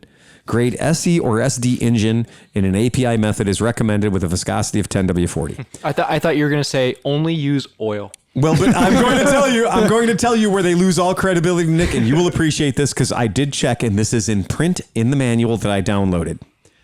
And this is the phrase that pays. The UK one or the US one? The UK one. No, sorry, not the UK one. The fucking everywhere else but America one. I checked 4. Okay. Different countries. So they're all the same, but the American one. Thank you. Okay. Well, they're all the same except for the company that also sells oil. Okay? Okay. So if you're anybody who doesn't sell quarts of oil through the mail or from their illustrious headquarters in Chicago, Illinois, if you're anybody else, my favorite line is this. If this oil is not available, please purchase appropriate substitutes according to the data listed or use good quality EP80W90 gear oil. Wow. So folks, Wow. Use whatever the fuck you want. So folks, what I'm telling you is not even the 10W40 part is important. Nope. So they're actually recommending that if that oil is not available, if you can't find it, gear oil is a suitable substitute. So again, Or bacon grease. Again, One of the two things. It doesn't matter. I would like to remind all of our folks went downhill off of Right. I would like to remind all of our all of our listeners, all of our patrons, and our one female listener. I would like to remind all of them that we in America are spoiled for choice. The fact that we can have a discussion whether or not we're going to use T6 or AMSOIL when the podcast, the Bo Paul version of our podcast is talking about whether or not they're going to eat this week. Right. Whether they're talking about whether or not they have tires. Right. Or if, whatever. We have it pretty fucking good here because yes, I can show you in the room that we're in right now, owner's manuals that say use 30 weight oil. And that's the last thing they say about oil. Uh-oh. No, the one thing that I do know. Yeah. When you're talking about SC, SD, SE, or SF, when you get to a certain grade, they removed the secondary friction protection from the oil. Correct. Right. So they might be in certain motors, but based on clearance or whatever in the engine, they might want to have that secondary friction protection versus not having it because if they're doing it for to save catalytic converters. Well, so like an SF grade or an SG grade oil, they remove certain metals from the oil that coat the bearing surfaces that when your viscosity drops and the bearings touch each other, there's a coating on the bearing surface to prevent erosion. Well, again, so I think maybe that's what they're saying. That maybe it's a clearance thing, and that without that secondary protection, that there could be a problem because they may assume that you're going to run this thing beyond the oil's. Just keep in mind, this is a utility motor meant for utility people in a utility country. This thing comes from China, and keep in mind also that the letter after, when you say API, right? So when you say API, the letters SD or SG, as it's mentioned in this particular owner's manual, for this vehicle. So this particular vehicle that we're talking about is a 2020 or 2021 vehicle. SD and SG, we're already on SN. That means we've gone SGHIJKLMNN, right? Okay. And 4. So this is Windows 95 is what we're talking about, okay? So if people are telling you that please, in this software, please only use Windows 95 or newer, you're going to say challenge accepted. I think I can do that. In fact, I would be hard pressed to not, unless you're throwing this at a Commodore 64, you're probably going to achieve greatness. Modern oil spec is literally SN. So anything up to SN, and if you have SO or SP or SQ or SR, then you're in the future, and it doesn't fucking matter to you anyway because you got your hover scooter and you're already done with this shit. Right, but I look at it the same as like GL4 or GL5. Right. You can't use GL5 in GL4 applications because if you use a GL5 in a GL4 application, you're going to erode if you have any brass in that transmission or gearbox.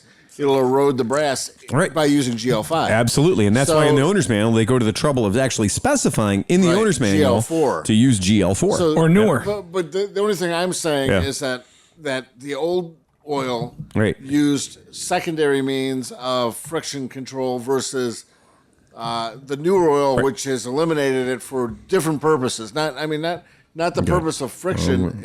They're eliminating it for like saving the cats. So I'm all for saving the cats. Some of them. Dude, I'm all about Big Cat Rescue. Let me tell you. I don't think she killed her husband. I don't think so at all. I geeked out on this thing. I think that fucking Joe Exotic's a piece of shit. I don't think there's any chance Carol did that. Yeah. If you want a guy and you want a guy in your quarter on rescuing some kitty cats, I'm your man. I'm your man. Catalytic converter. Catastrophic converter. Catalytic converter. It's a catalytic. Finish your thought, Hoff. Exactly. Carol did it. Hashtag Carol did it. John said he's going to help me finish this bottle tonight, and he's a fucking pussy. Wait. Come on. It takes one to know one. Burn. Johnny's having a little bit of eggnog and bourbon. Okay, so how wanted many a drinking partner. Eggnog and bourbon's a fucking good way to go. how many bottles are we talking about? We have one, two. You have two back there, right? So we're talking about 4 bottles going around at the There same are time. 4 right? bottles are going at the exact same time, and the cask and cream hasn't been. The cask and cream is still virgin. No. Done, dude. How'd you? Oh, you did open it. All right. East Manhattan or whatever fucking Smith made was like about a quarter bottle. It of was. bourbon. I'm going to tell you, I drank. And you're that- complaining? I drank No, the not at Manhattan, all. and I'm still drinking the tin cup. Dude, I tripped moving today. I tripped on this fucking stuffed clam. I used to date a girl that That's what I she don't said. know. You should tell your wife to get out of the way. You tripped on a stuffed clam. I did, and I murdered myself, and I was in very much pain. But now, after all You're 3 of pain-free these now. drinks, I'm fucking plowing. shit. Nice. I mean, eggnog is the way to go. Yeah. All right. So, listener Eric Cork. Bum, bum, bum, bum, bum. I'm going to make it very clear. Correct them, damn near killed them. Look, we just had a discussion about that. We decided that was an unhealthy relationship. I don't think he loves us anymore. I just think it might be an unhealthy relationship. Yeah. All right. Tips. And this is a legit. Oh, wait a second. I'm sorry. This one has actual content that Steve might not be able to derail. I didn't derail the last thing. No, Okay. you were on point. You were Steve, good. were you here during our discussion of Wago connectors? Do you know what a Wago connector is? All right. What is it? It's a spring-loaded connector you can put multiple wires into and open the little gate and slide the wires in. It pinches down and grabs it real hard. They're kind of. It's basically like, I know what they are. you know what they are. They're basically like a little tiny mouse trap. They're like an N gauge mouse trap.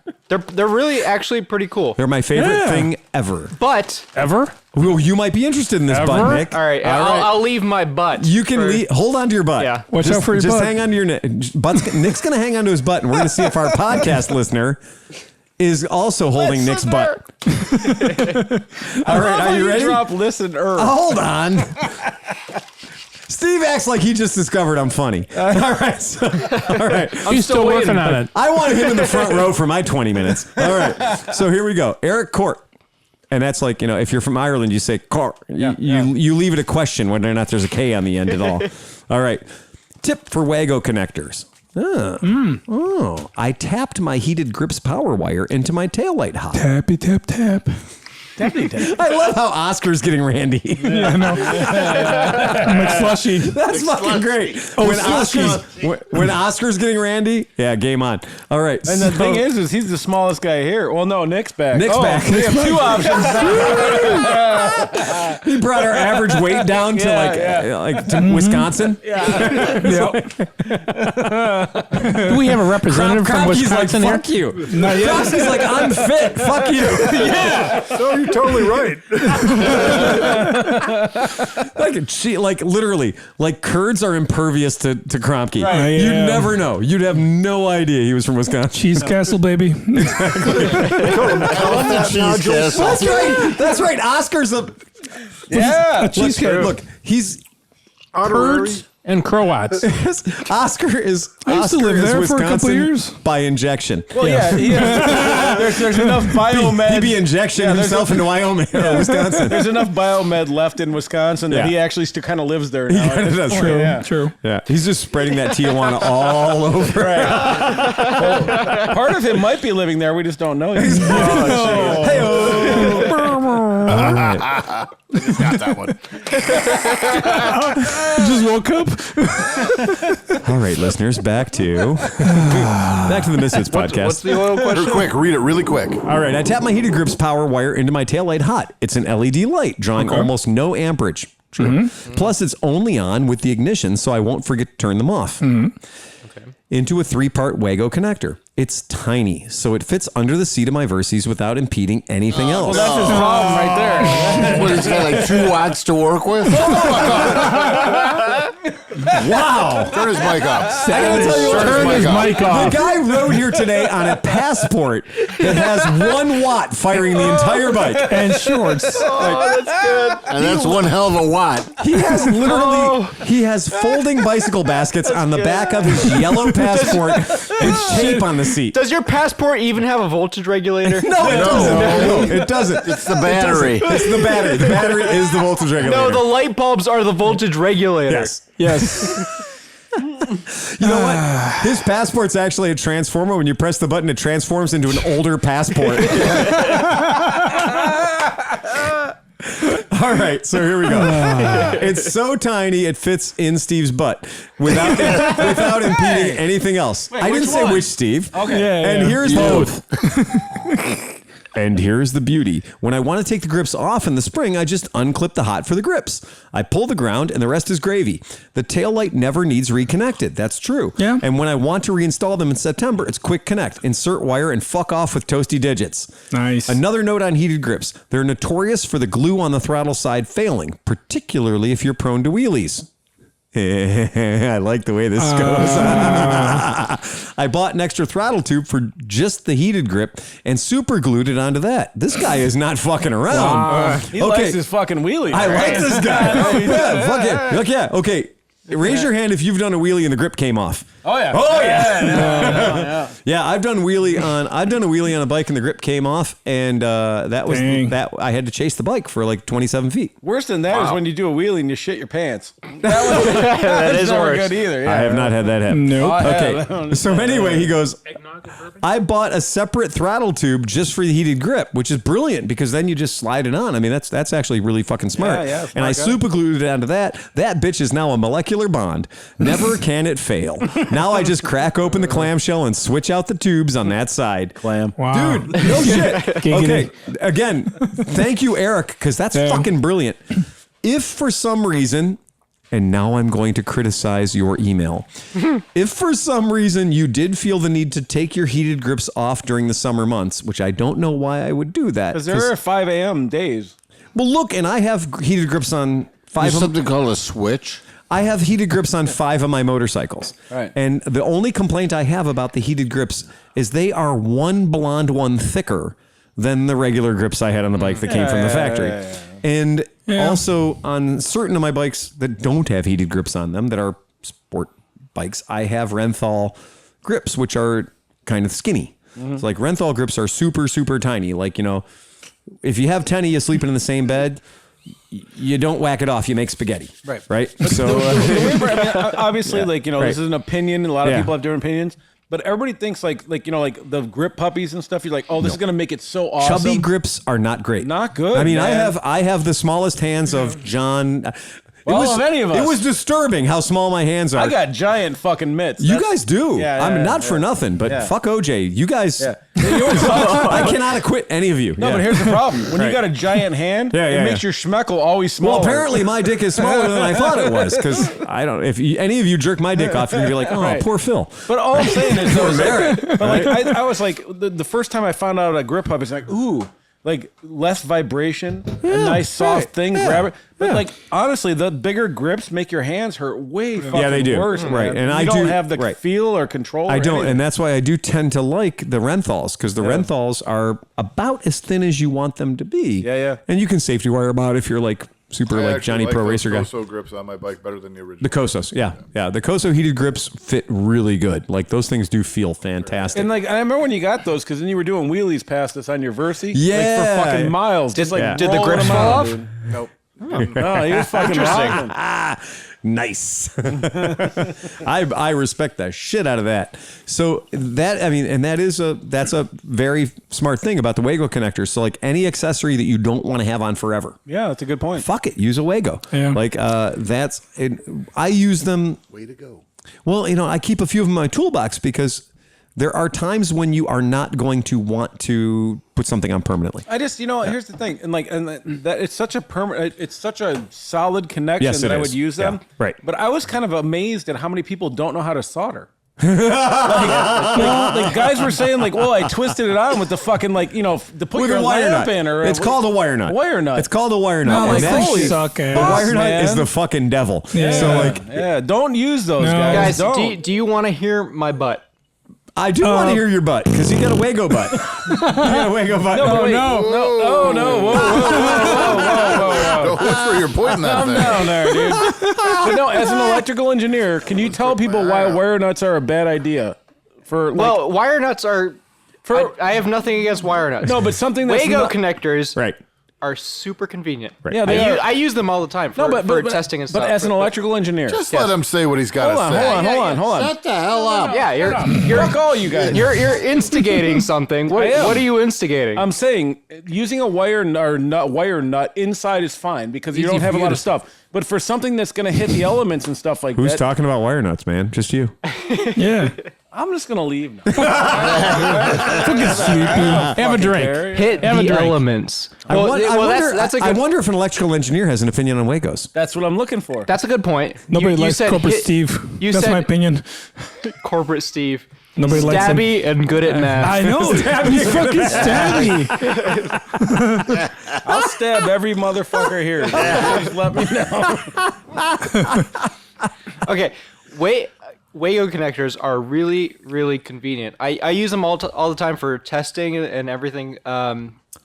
Regardless of current, really, because the way they work is it's like a flat piece of metal that wraps around and then sort of clamps down on your wire that you insert into them. So they're not perfect, but they're pretty good. What do you think? Functional. Is They're there any functional, yeah. degradation at all compared to like other things? Like I don't know. I will say I didn't design them. good answer. I will say in the elements Right. they could.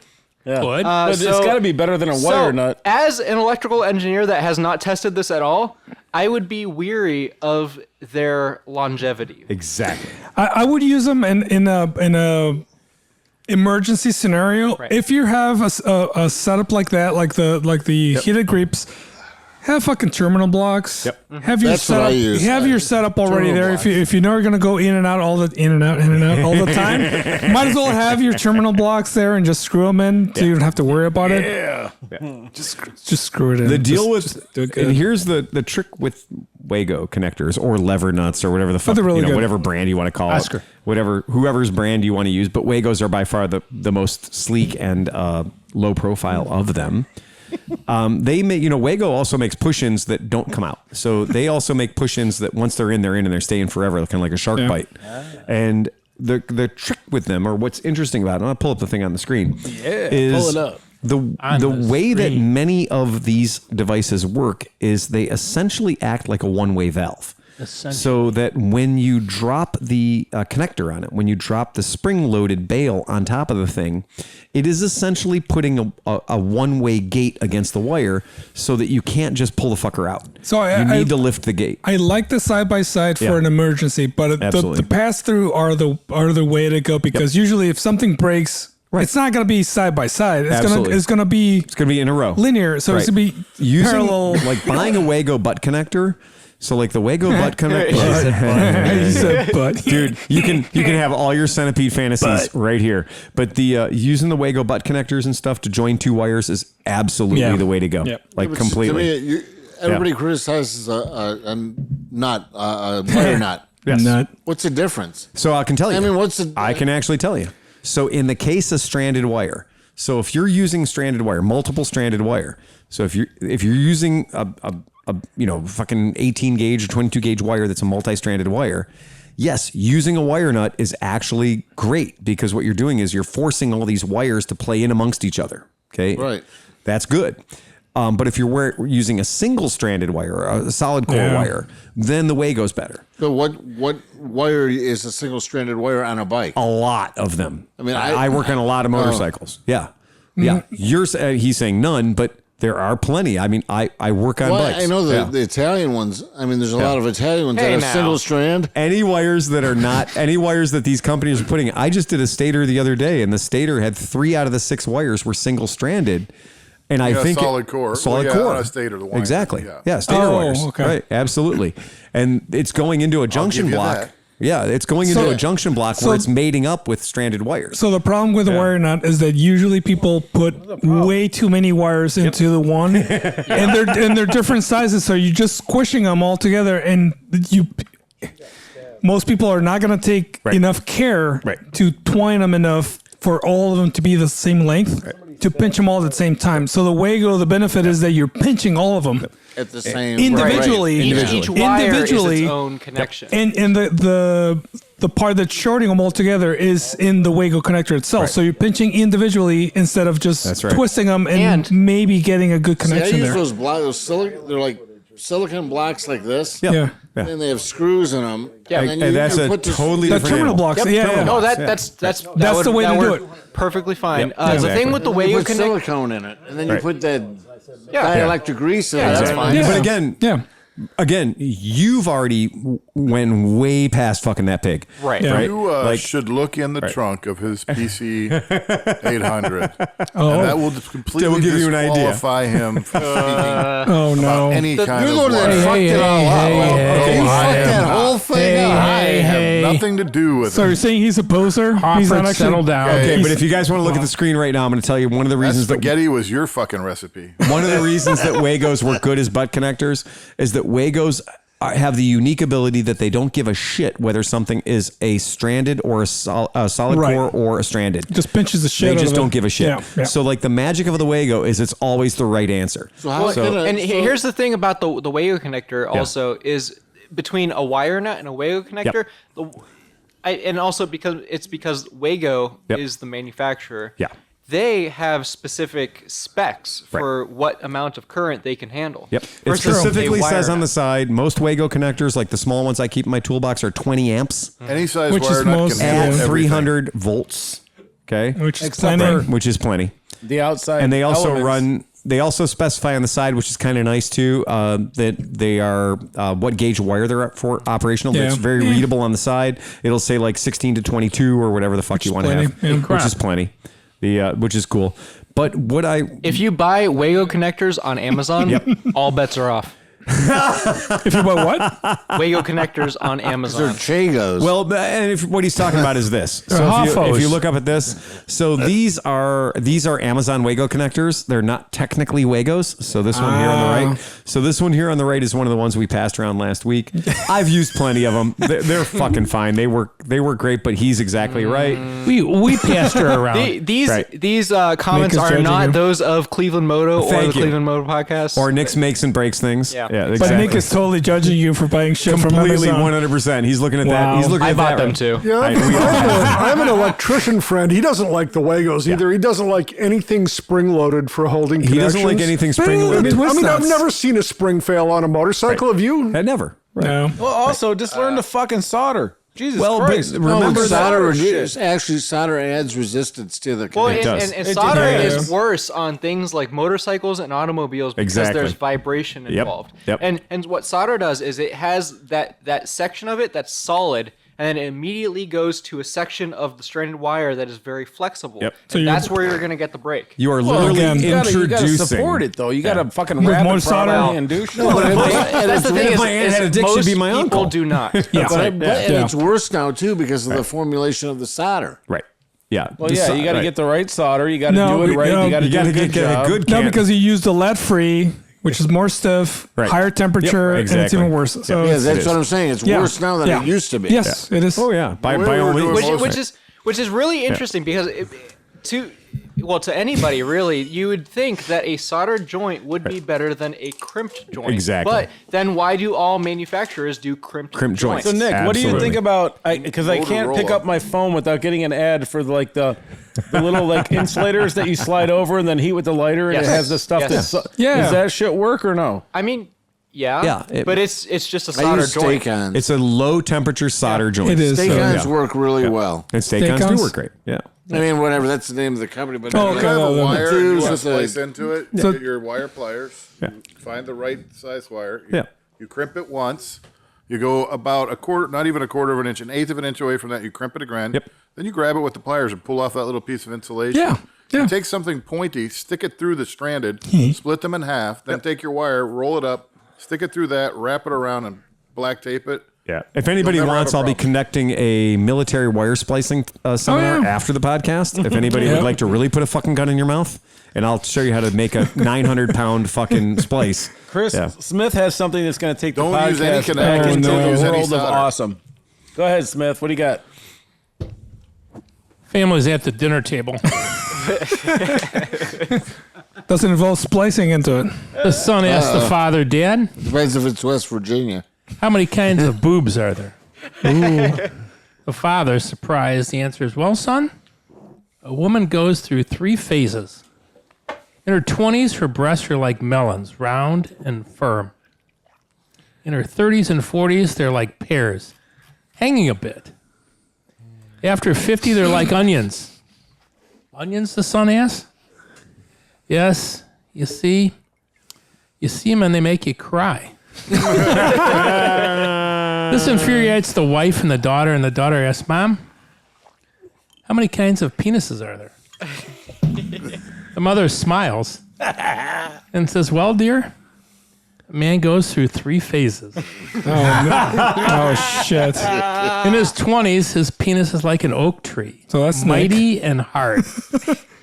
In his 30s and 40s, it's like a birch, flexible but reliable. After his 50s, it's like a Christmas tree. It only comes out once a A year. Christmas tree a Christmas Or in the case of Sleepy, came too soon.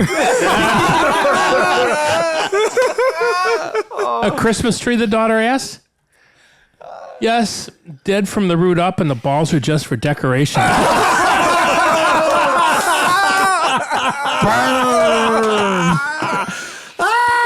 Oh my god! Oh, man. That was way better. closer. That was way better. Even my interruption wasn't even that bad. Come on. I had to wait for the clearance.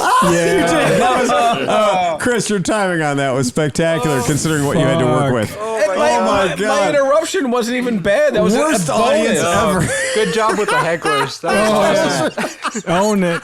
Oh, work the fucking room on that one. God damn, that's good. Call Rand. Yeah. Hey, when was the last time we heard from fucking Rand? He quit motorcycling. Oh no. Oh, there's a sigh. If you want to take over the bat phone, Oh no. No. what do you do at 4 o'clock in the morning? Oh, I Rand. talked to Rand. What do you do at 4 o'clock? No. He's got a West Coast advantage on you, sir. Yeah, he's 1 hour behind. All right. Oh, Mostly 3 I'm hours. sleeping. All right. So, like, if you value what your life to happens, like what happens in your world at 6 a.m. or 5 a.m. or 5:15 or 5:15 and a half or 5:16 or 5:17 or 5:17 and a half or 5:17 or 5:18. I'm already at work. Exactly. Yeah, right. yeah. Exactly. You know, I got this weird thing is like, bat phone. what's that? He gets the bat phone. He gets the bat phone. We're gonna hand the bat phone off to Steve, so Mr. Hofford can take control of the bat phone.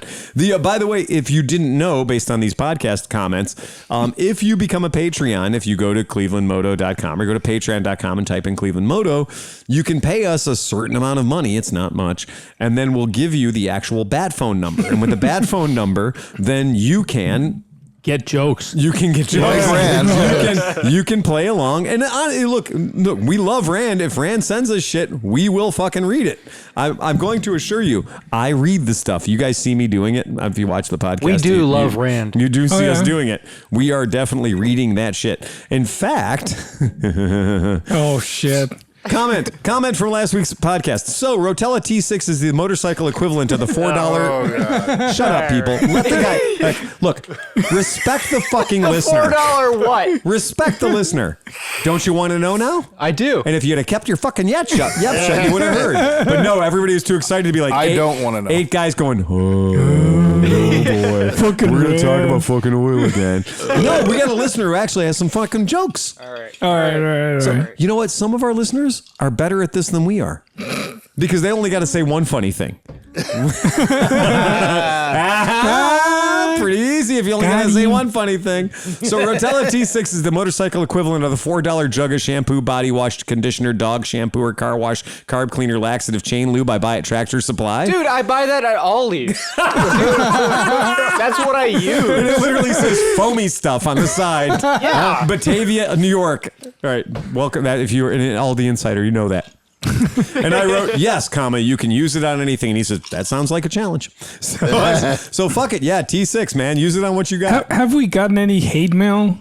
We haven't. No, we have not gotten any legit. I want hate Because mail. people love us. Are you kidding me? Step up, Well, guys. after What this the one, it fuck? sounded like there was like a pack of raccoons digging through a plastic bag. Fucking Okay. All right. So I do want to say we have some hate mail. Yay! All right. And It's this the is best just for shit. John. I saved this for John. Fuck you, John.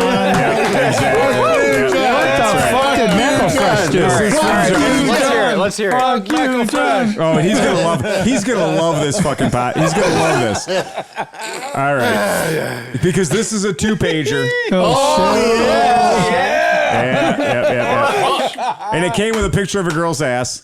Nice. In the chat. All right, here we go. Exactly. Yeah.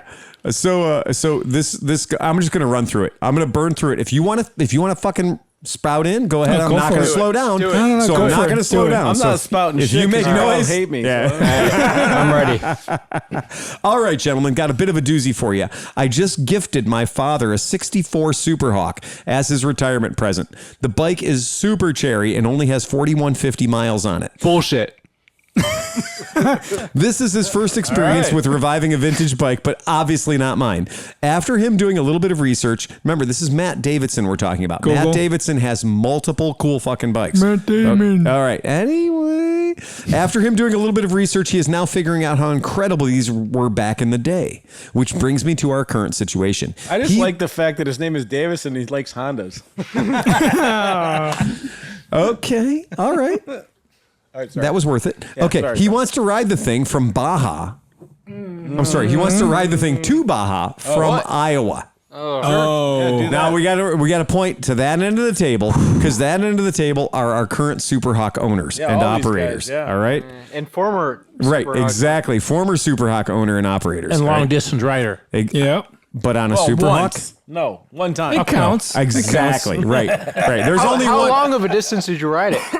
Iowa to 4 exits. 4 miles. Yeah, we had to go pick them up. 4 exits. We had to pick them up by Janie's flea market. Yeah. All right. With a blown engine. All right. Thank you, ready? John, for fixing me. Right. Okay. Are you ready? Right. I don't think I did, but whatever. Matt Davidson says, we are currently going through the Super Hawk, putting an electronic ignition on. Thanks for finally getting to that question. See, he's fucking picking on us already. Right? All right. Upgraded coils and regulator and all the other basic stuff. My question is this a terrible fucking idea? Is there any chance in hell, I'm not going to stop, is there any chance in hell this little bike will make it? Yes. And what extra parts and tools should I be packing for the trip? He is well-versed in long motorcycle trips, but he owns 2 Electroglides, so he can get service anywhere. Light bulbs. Obviously not the case here. Any insight would be greatly appreciated. Phil, I've got a bottle of bourbon and a super rad scooter coffee mug I want to send you. Should I ship it to the shop? Also, where the hell have the old podcasts been? Well, we're releasing them very slowly when we don't have another podcast to give. I'm right here. Nick, you talk a lot of shit for someone who looks like they've never taken a punch. Send a pic of your girlfriend so I can judge. Johnny Mac replied. Fuck you. Johnny Mac, reply to my friend request on Facebook. When I was at your garage a few years ago, we discussed a side cover for a CB750. I'm still in need. Also, titties. Hope all is well, gentlemen. Thanks for the endless hours of entertainment each week. Happy fucking Friday. P.S. to the guy that said, fuck the guy with the watermark picture of the girl. You're just jealous you didn't get to see it in person. All right, settle down. And then he says, he literally says, he sends a picture of a girl's butt. God love it. It's so good. It says when your ass eats your favorite top. Anyhow, here's for the shout out, because we gave him a shout out. Johnny Mac, very much still around, gentlemen. Hope you fuckers catch this in the middle of the podcast this week. I'm actually at Mid-Ohio racing cars this weekend. Wish I would have been able to make it to Vintage Days to see you guys. Long story short, I blackballed myself after last message, which I will explain next week. Stro, not for me. Here's a great butts and women riders. Cheers. Phil, solid fucking deal on the dick scarf. I just got my order in. Won't come in handy this winter. I'm growing the ball fro out in protest of Manscaped. No longer sponsoring the podcast. Fuck them. Your swag is far better anyway.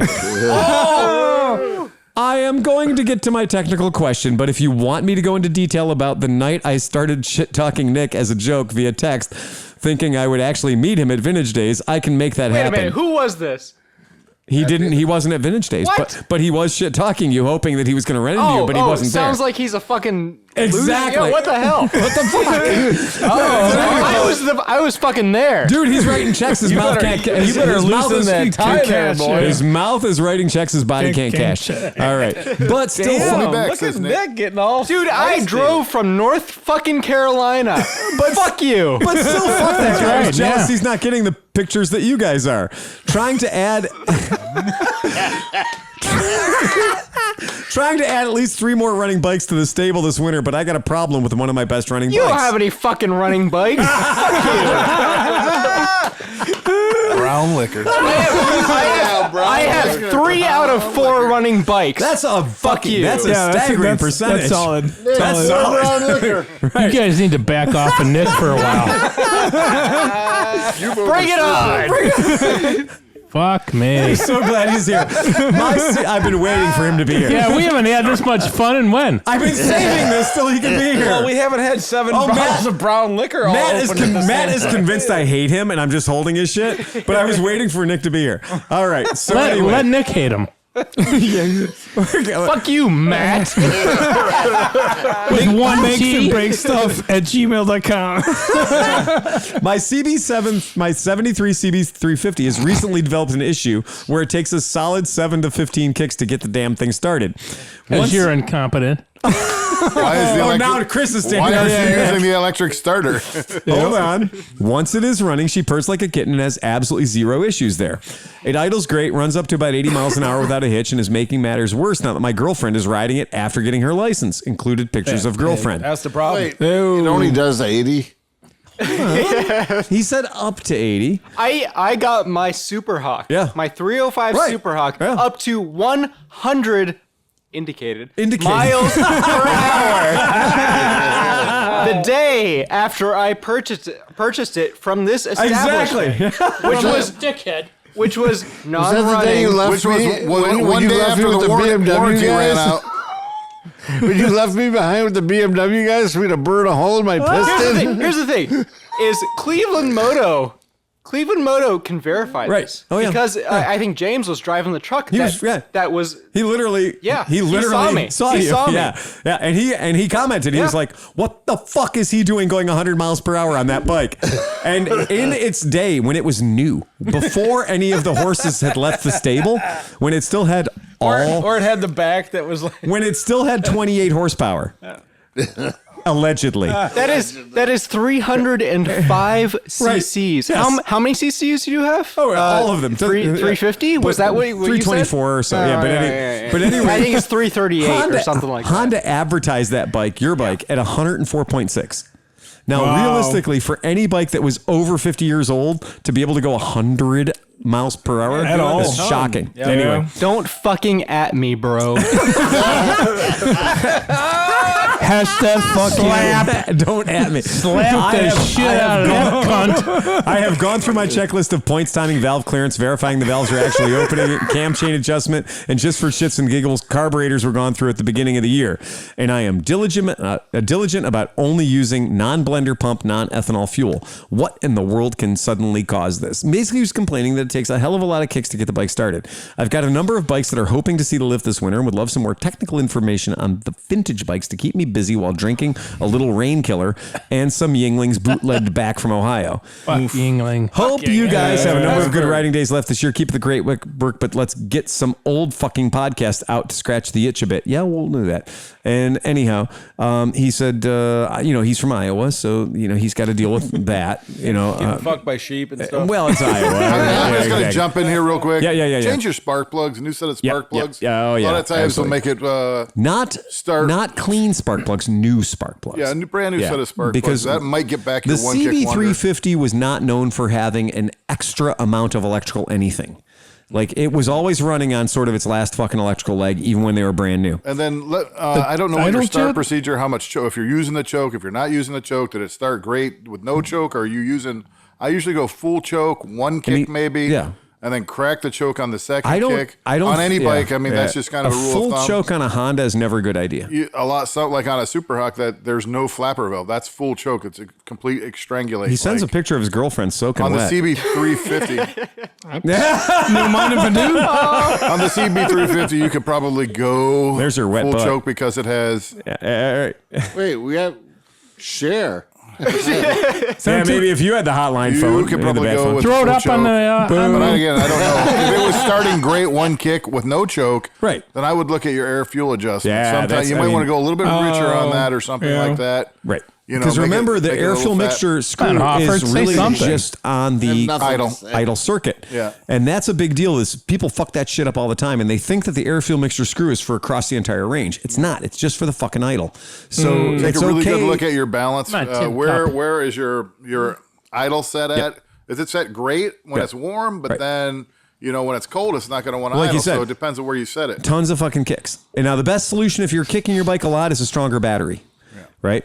So one of the sneaky ways to get they have electric start. He may have gutted his. I don't know, but that was my first If he question. gutted, if he's of the Dustin Elliott school of I'm taking my electric starter out because I'm a man, my man starter. then again, oops, sorry.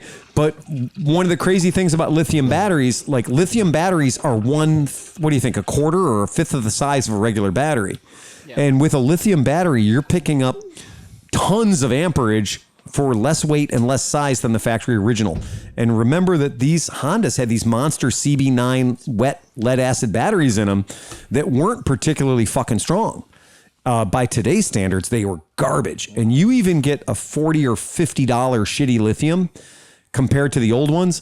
It's going to give you so much more cranks. If you put a voltmeter on it when it's running, is almost negative. It's slightly more voltage with it running than not. It's less than that. It's probably 10 volts. Barely, it is. Breaking. No, I mean it's making just a little bit of voltage, but it really doesn't. You'll never see 13 volts. And I mean, if you have done anything other than replace the regulator rectifier completely, maybe if you're walking uphill, so that's not bad.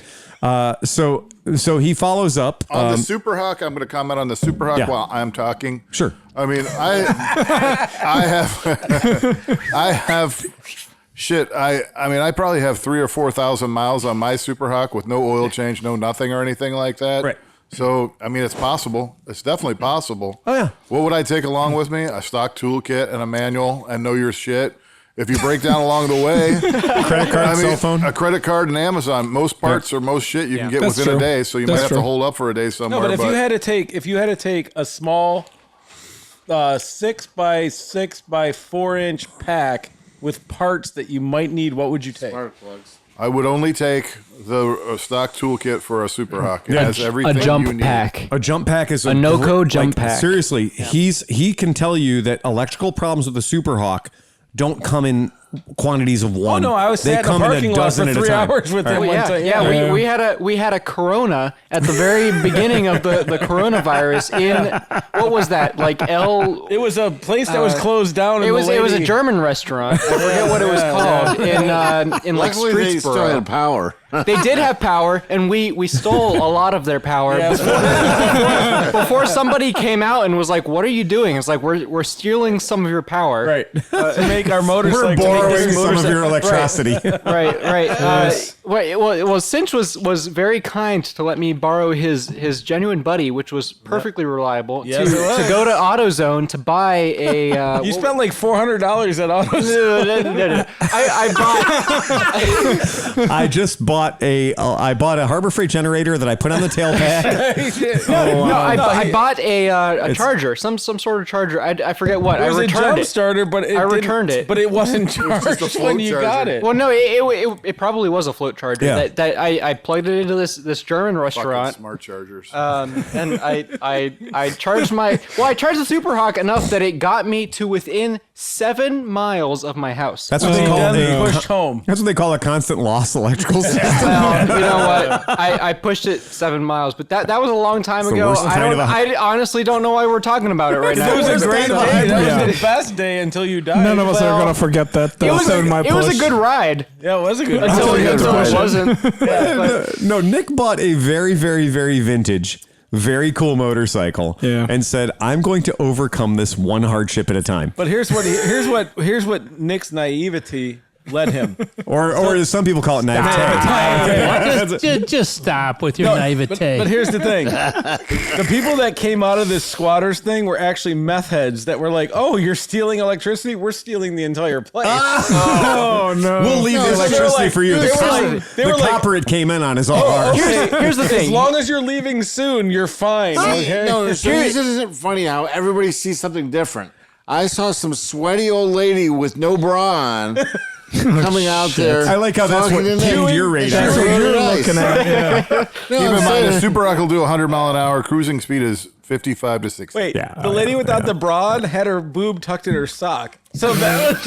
Ouch. She wasn't a meth head. She was just like some. All right. This was well over 1 year ago. Yes, it was. Yes, it was. Yeah. I will say I don't exactly remember what point I was trying to make, but I think it's the bourbon. But you're glad you're at the podcast. I'm glad I'm here. I missed you guys. Honestly, driving through Akron. How much do we love Nick? Fucking if you want to know how much we love Nick, we love Nick a lot. Guys, anybody listening to this podcast, I don't care where you are. Northeast Ohio is the greatest place on earth. It is. Driving through Akron to get to 76 to go east to Newcastle, There's no Pennsylvania. freeways left over there. Well, what? There's no freeways left. There's only It's all cones. under construction, but driving through Akron, I'm not even joking. I got the urge. Like I thought, you know what? I want to smell this place. I want to smell this place. Wow. It was 30, maybe 29 degrees out. It's cold. And I put my window down and I was like, I want to smell this place. Yeah. And I was like, yeah, It smells like home. that's Akron. That's That's Akron. Akron. It smells like a tire fire. Absolutely. It smells like a tire fire and helium. That's Akron. Okay, so the rest of Matt Davidson's Rant. No. I mean, I've been literally waiting. I've been saving this for Nick to be here. So, like, you understand, Matt is pissed at me to no end because I have been systematically ignoring him. I said it before, but I'll say it again. Fuck you, Matt. Oh no, It gets worse. Nick, you're about to get a reprieve because Matt's about to fuck the rest of us. All right, here it goes, guys. If you guys ever want to know what it takes to be a member of the Cleveland Moto podcast, listen to this. Hell yeah, Matt. Yeah. All right, Matt.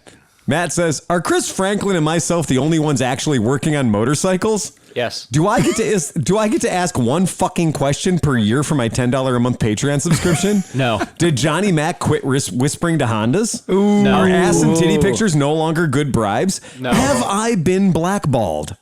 I've got Probably. like 10 questions to ask. Mookie bald. Very big Tanuki balls. I've got like 10 questions to ask, but I've been holding them until you answer my last one." That was about the CB350. Okay. I'm just going to start Maybe clean your points too. Yeah, do that. Oh, yeah. Definitely. And you know what? Remember, if you're talking about CB350s, if you order CB350 points, they are not necessarily correct. Yeah. And that is a big fucking thing. And I'm going to be serious for a second. If you're trying to resurrect a Honda CB350 and you ordered your CB350 points on eBay, you probably have the wrong points. And that's for real. Would you consider the website 4 into 1 a Yes. reputable source? Fairly Okay, much. That's Yeah. 4 into 1's yes. probably a legit Yes. place to buy them. Yep. I think that just buying them straight ahead from eBay, you're going to get some Chinese garbage. Right. And realistically, you can still buy Honda points for a CB350 in actual real Honda packaging. It exists. They are real. But the ones from 4 into 1 are fucking great. And honestly, 4 into 1 gets a lot of my props. Like, don't ever rebuild a master cylinder. Buy one at 4 into 1. Yeah. Like, they have saved us so much time by making good shit. Denso. What's that?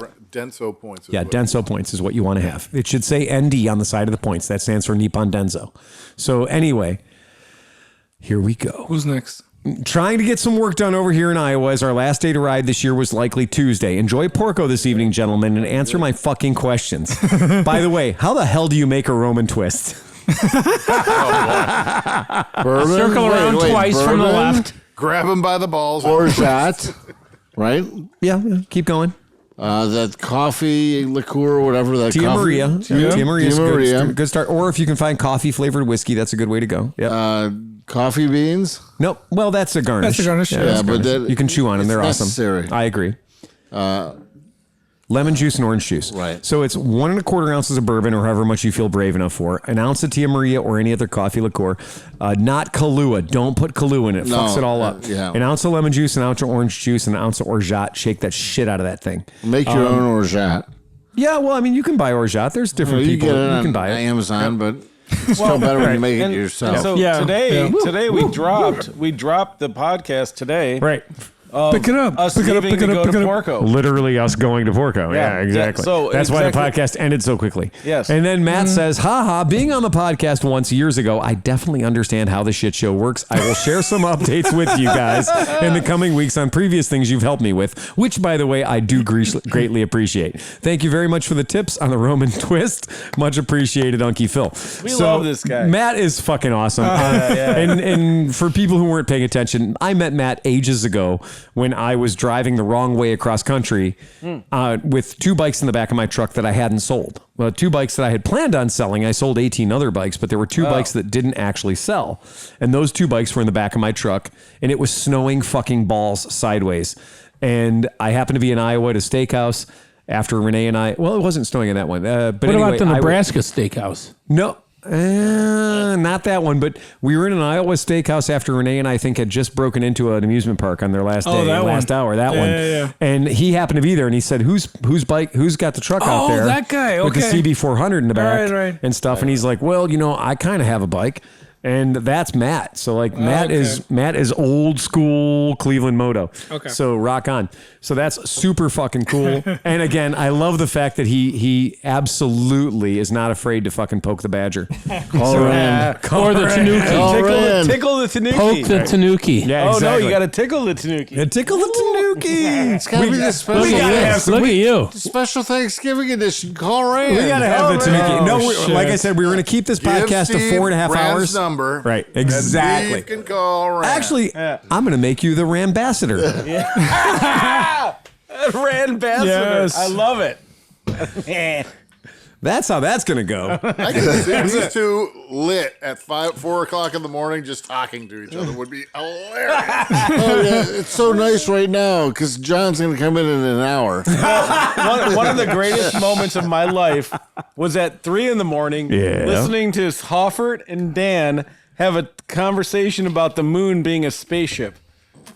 And I was in a position and also a mental state that it was very interesting. Yeah. It was like watching Carl Sagan debate fucking The moon who's is the a guy? spaceship. So and it's cinch. hollow. Cinch.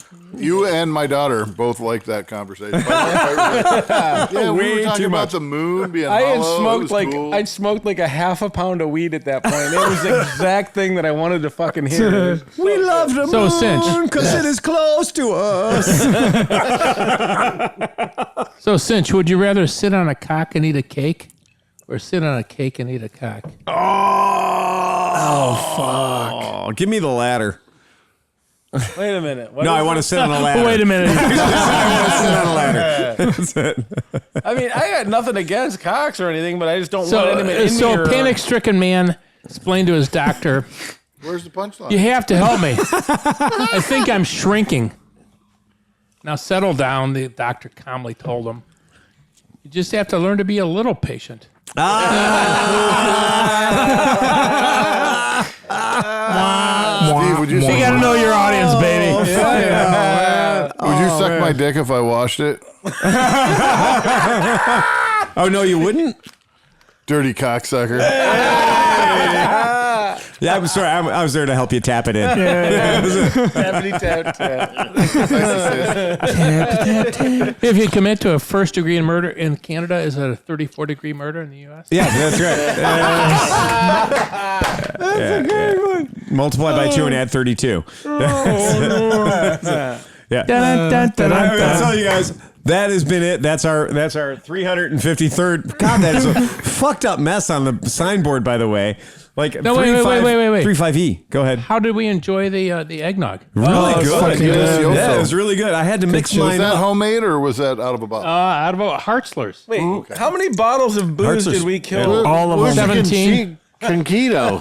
Coquitos coming. Coquitos. I was Yeah, thinking- coquitos when I are had coming. that, I was thinking, ooh, And so, you know, you guys are going to hear this. I mean, when you hear this, it's going to be in that delightful time of the year between Thanksgiving and Christmas that nobody likes to remember. You know what I should do? So- though? We should edit this and get it out for Thanksgiving. Happy We'll do holidays, 2. everyone. If you think you can, I'll drop the other one tomorrow, Most Ricky Tick. So Yeah. However, we'll do that. eggnog with bourbon Yeah. is going to win Yeah. every time. it always It works surprisingly well. Yeah, well, Again, you got to have good bones, and I don't see any problem with those bones. So Yeah. here's the thing: we're gonna drop this, and so Yeah.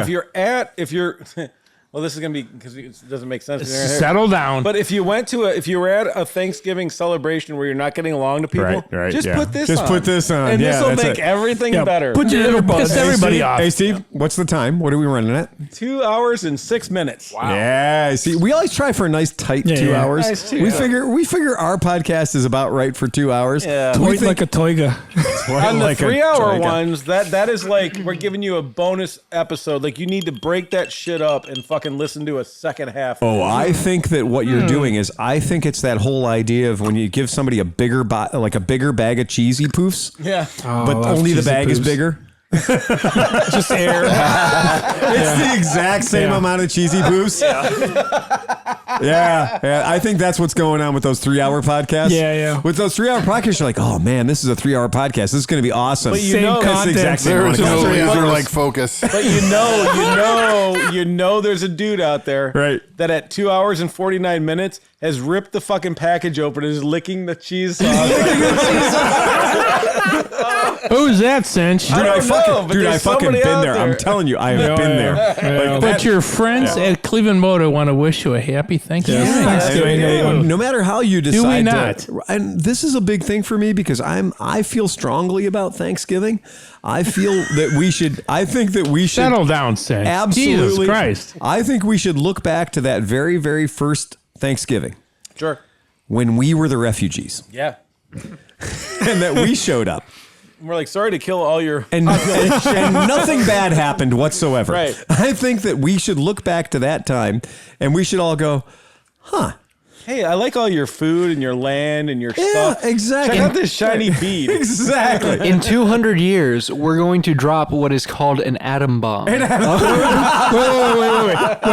But that was only on the north part of America. Right, Because exactly. the other part was still Mexico, motherfuckers. Exactly. Right. And that's a big part. I was going to say one of the people at this podcast. Yeah. Well, that Only was, half of America had a really can amazing celebrate. country. I just read this whole thing. About how like On the internet. but everybody says like like Native Americans are only Indian, like American, North American No, Indians. I didn't say that. He didn't say that. Well, no, Yeah, that's what I'm nobody saying, said like, that, actually. The general consensus thinks that. But meanwhile, Mexico's like, Cleveland fuck you. Moto podcast They does they not. also think- Offer, do you believe that? Right. They also I'm think that Native Diet Coke's American. good for you. Right. Right. Yeah, we But also I'm You're just saying Lebanese. that, Right. The whole southern Born culture. in America. Yeah. Native American. Are you of Mayan descent or anything? I'd say probably Toltec. Or are A you, little bit because or are you Spanish? Because you have the same thing down in If you Mexico ask- that we have here. Yeah, it's the same You have your shit. natives and you have your invaders. one of If my you two ask last names nicely- it's actually from Spain, so I One can't of your last claim names is Spanish. Yeah, so I It's can't literally- claim of it. It's literally the Spanish The last Spanish name. language. But if you ask Oxford nicely, he'll show you his pyramid. You fucking colonizer. It's pointy. Well, he's still under 40. Machu Picchu, Machu Picchu, me, motherfucker. Yeah. Oh, that's awful. Oh my I god. tried to start a professional hide and seek team. Oh boy! But it didn't work out. Turns out good players are hard to find. Fuck me running. No, another one because I Knuckle Fresh. Hey, I got a million. Good one. Hey, Knuckle Fresh. Yeah. What's brown and sticky? I don't know. What's brown and sticky? A stick. And on that note, Hold on. all right, Redeem yourself or forever lose everything. got a better joke. Come on, you were fucking Googling. Get the fucking joke out. Oh, dude, I get this. He's on the spot. What's the worst thing about being a I just did pedophile? 17 jokes. What? Wait. What's the worst thing about being a pedophile? Getting the blood out of the clown suit. Ba, ba, ba, ba.